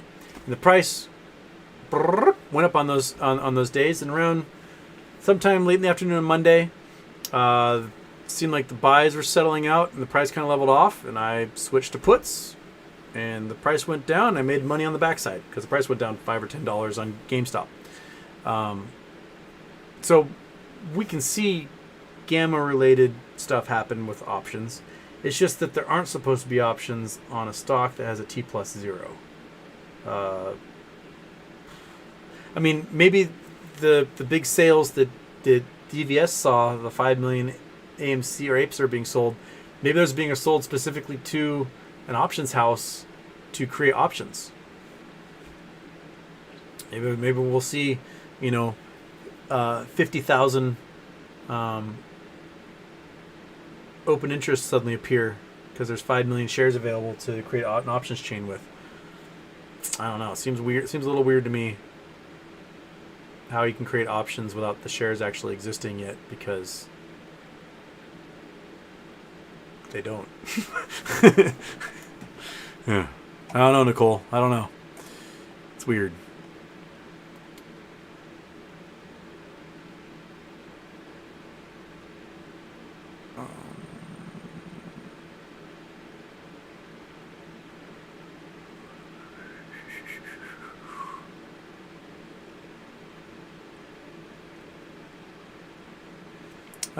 Cactux. I'm from Guero Negro in Baja California, biggest salt mine in the world. Guero Negro.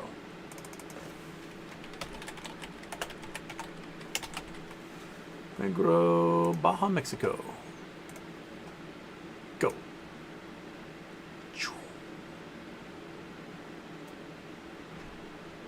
Boom. Well, it looks like there's a lot of salt here. That's a lot of salt. That's a big salt pan.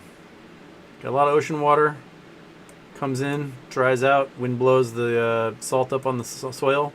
That looks like all salt through here. Biggest salt mine in the world. I did not know that. I have learned something new. Thank you. I like learning things new. I'd love to go down here. I've not been that far down Baja. I've been to Ensenada. That's far. As far I've been surfing down here once. So I've been down that far. but I'd like to go all the way down. I have some friends who have a place in, is it La Paz? No, Loreto. Here. This little town. Apparently a bunch of American hippies bought some places down here, and this is where they come in summer on this side, and all the humpback whales and stuff go through here. Look at that big dry wash. Holy smokes. That thing must just pump when it actually downpours.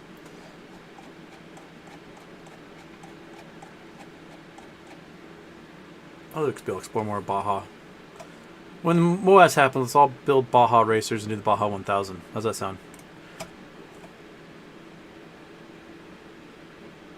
Ooh.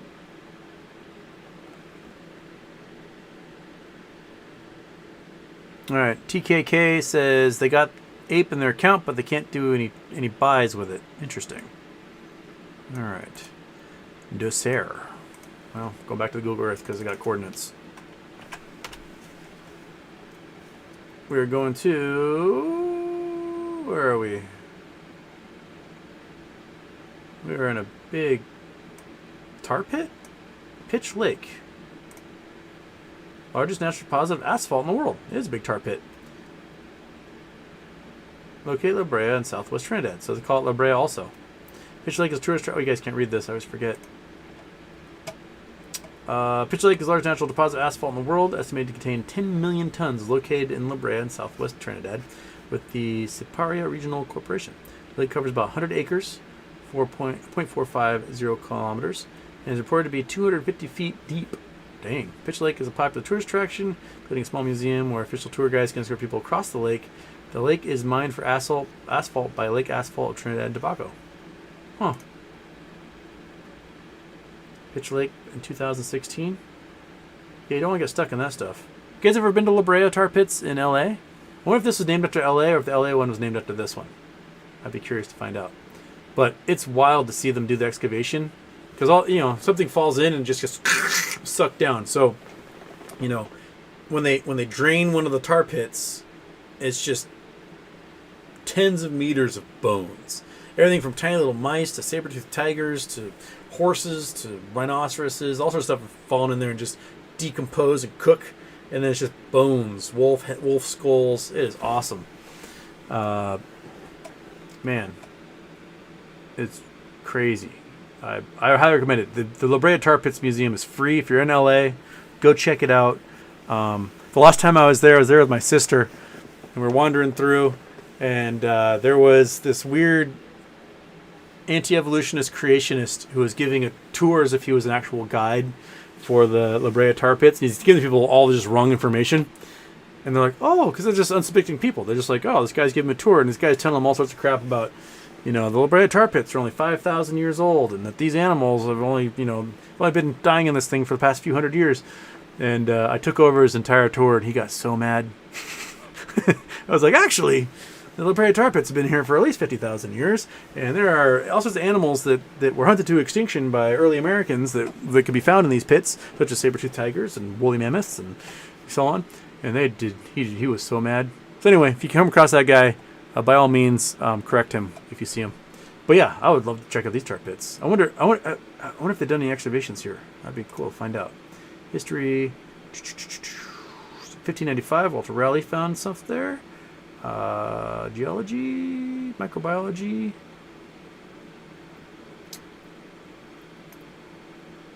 Nothing about doing excavations of it. Okay.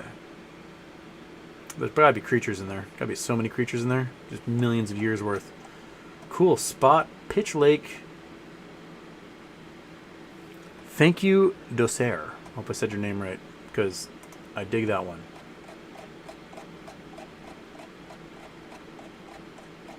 What island is that? Trinidad and Tobago. Alright. Cool.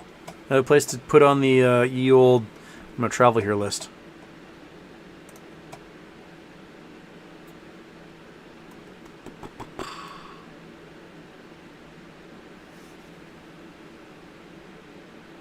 Okay. A few folks are jumping in here late. I totally get it. Totally fine. Can you please explain the T90 thing? That they have to cover counterfeit shares, and that explains, like, I'm Biden, please. Okay. So, if you borrow shares, you're a short seller, you go to Fidelity or BlackRock or wherever, and you borrow 1 million shares, and you sell those 1 million shares, hoping that the price drops, and you go back in, you buy those shares, return them, and you keep the difference. That's your profit. If while those shares are borrowed out in the market, you've sold them, and a dividend comes through for that stock, you owe that dividend to whoever you borrowed those shares from. It's called a payment in lieu. Because the dividend is going to whoever bought those shares, so you need to reach into your pocket and you need to pay that dividend to Fidelity or BlackRock or whichever institution or mutual fund, whoever you borrowed those shares from. The same thing can be said for if you created a failure to deliver. You sold a share that doesn't exist, and when it came time for clearing, the money went to your broker and no share came from your broker over to whoever bought. So your broker had to look for shares inside your brokerage, take them out, and give them to the other brokerage to finalize that trade, clear that trade. But they created a synthetic inside their brokerage from one of their other clients unsuspectingly. And so now, if a dividend is offered, you, the guy who created the FTD, now owes a payment in lieu for that synthetic that was created due to your bad deed of selling a naked share and failing to deliver. So, when a dividend is offered, usually cash, sometimes it's something weird like a crypto dividend or a stock split or whatever, you are now responsible for covering that cost and with a payment in lieu. And if you don't, you are in default. And if you are in default, you get liquidated. That's it. You cannot be in default on your obligations on that contract for the creation of that synthetic share. Whether the synthetic share was created through an FTD and your broker has to make it, or whether it was created through borrowing shares from an institution and then selling and creating synthetics over here. Either way, you are liable for any synthetic created by your action via payment in lieu. And if you cannot pay that payment in lieu, such as a stock that's created that there's no other basis for, and you can't pull out of thin air because it's on a T+0 settlement, you are going to be facing in 3 months ultimate default. They're going to seize all of your assets, sell them out from under you to help pay and close all the positions that you've defaulted on. And that is what the T+90 thing is all about. It's basically the broker or the borrower or someone going, all right, we got to do something about this, and delete your entire position, close everything, and we're done.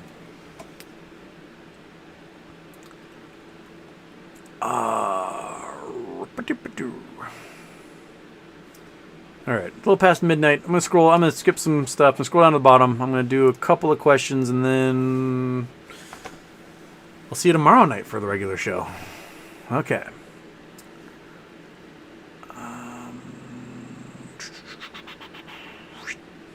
Well, I'll take a BT dub brand thing first because I like going to coordinates. I know some of you guys think me going to coordinates is so boring, but this is my favorite part of the entire show is seeing weird places in the world I haven't looked at before. All right, give me something new. Give me something new. What are we looking at? Splap. Look at Willamette Valley. Is that where we are?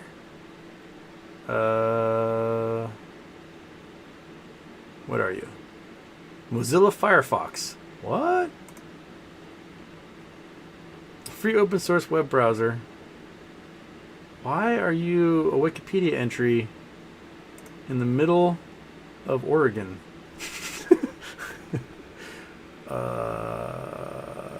Localization, platform, licensing? What the heck? That's a weird one. Why on earth is Mozilla Firefox here in the middle of the grass capital of the world? The Willamette Valley, Oregon. So halfway between, maybe a third of the way from Salem to Portland. So weird. Why here?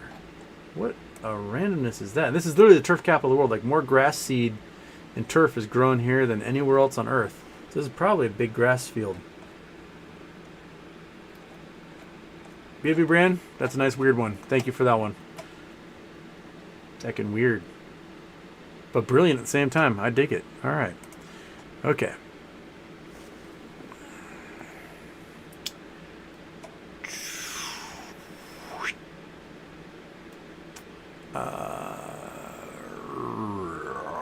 Okay.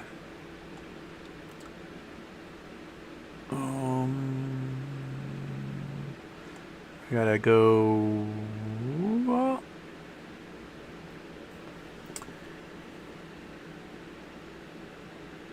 Let's see here. I'm everyone's just having a conversation with each other. So maybe that's it for the day. Dr. Sturgeon, and my main point is it is possible all the apes aren't delivered because they don't have them. Yeah. Yeah. And that's where it is, man.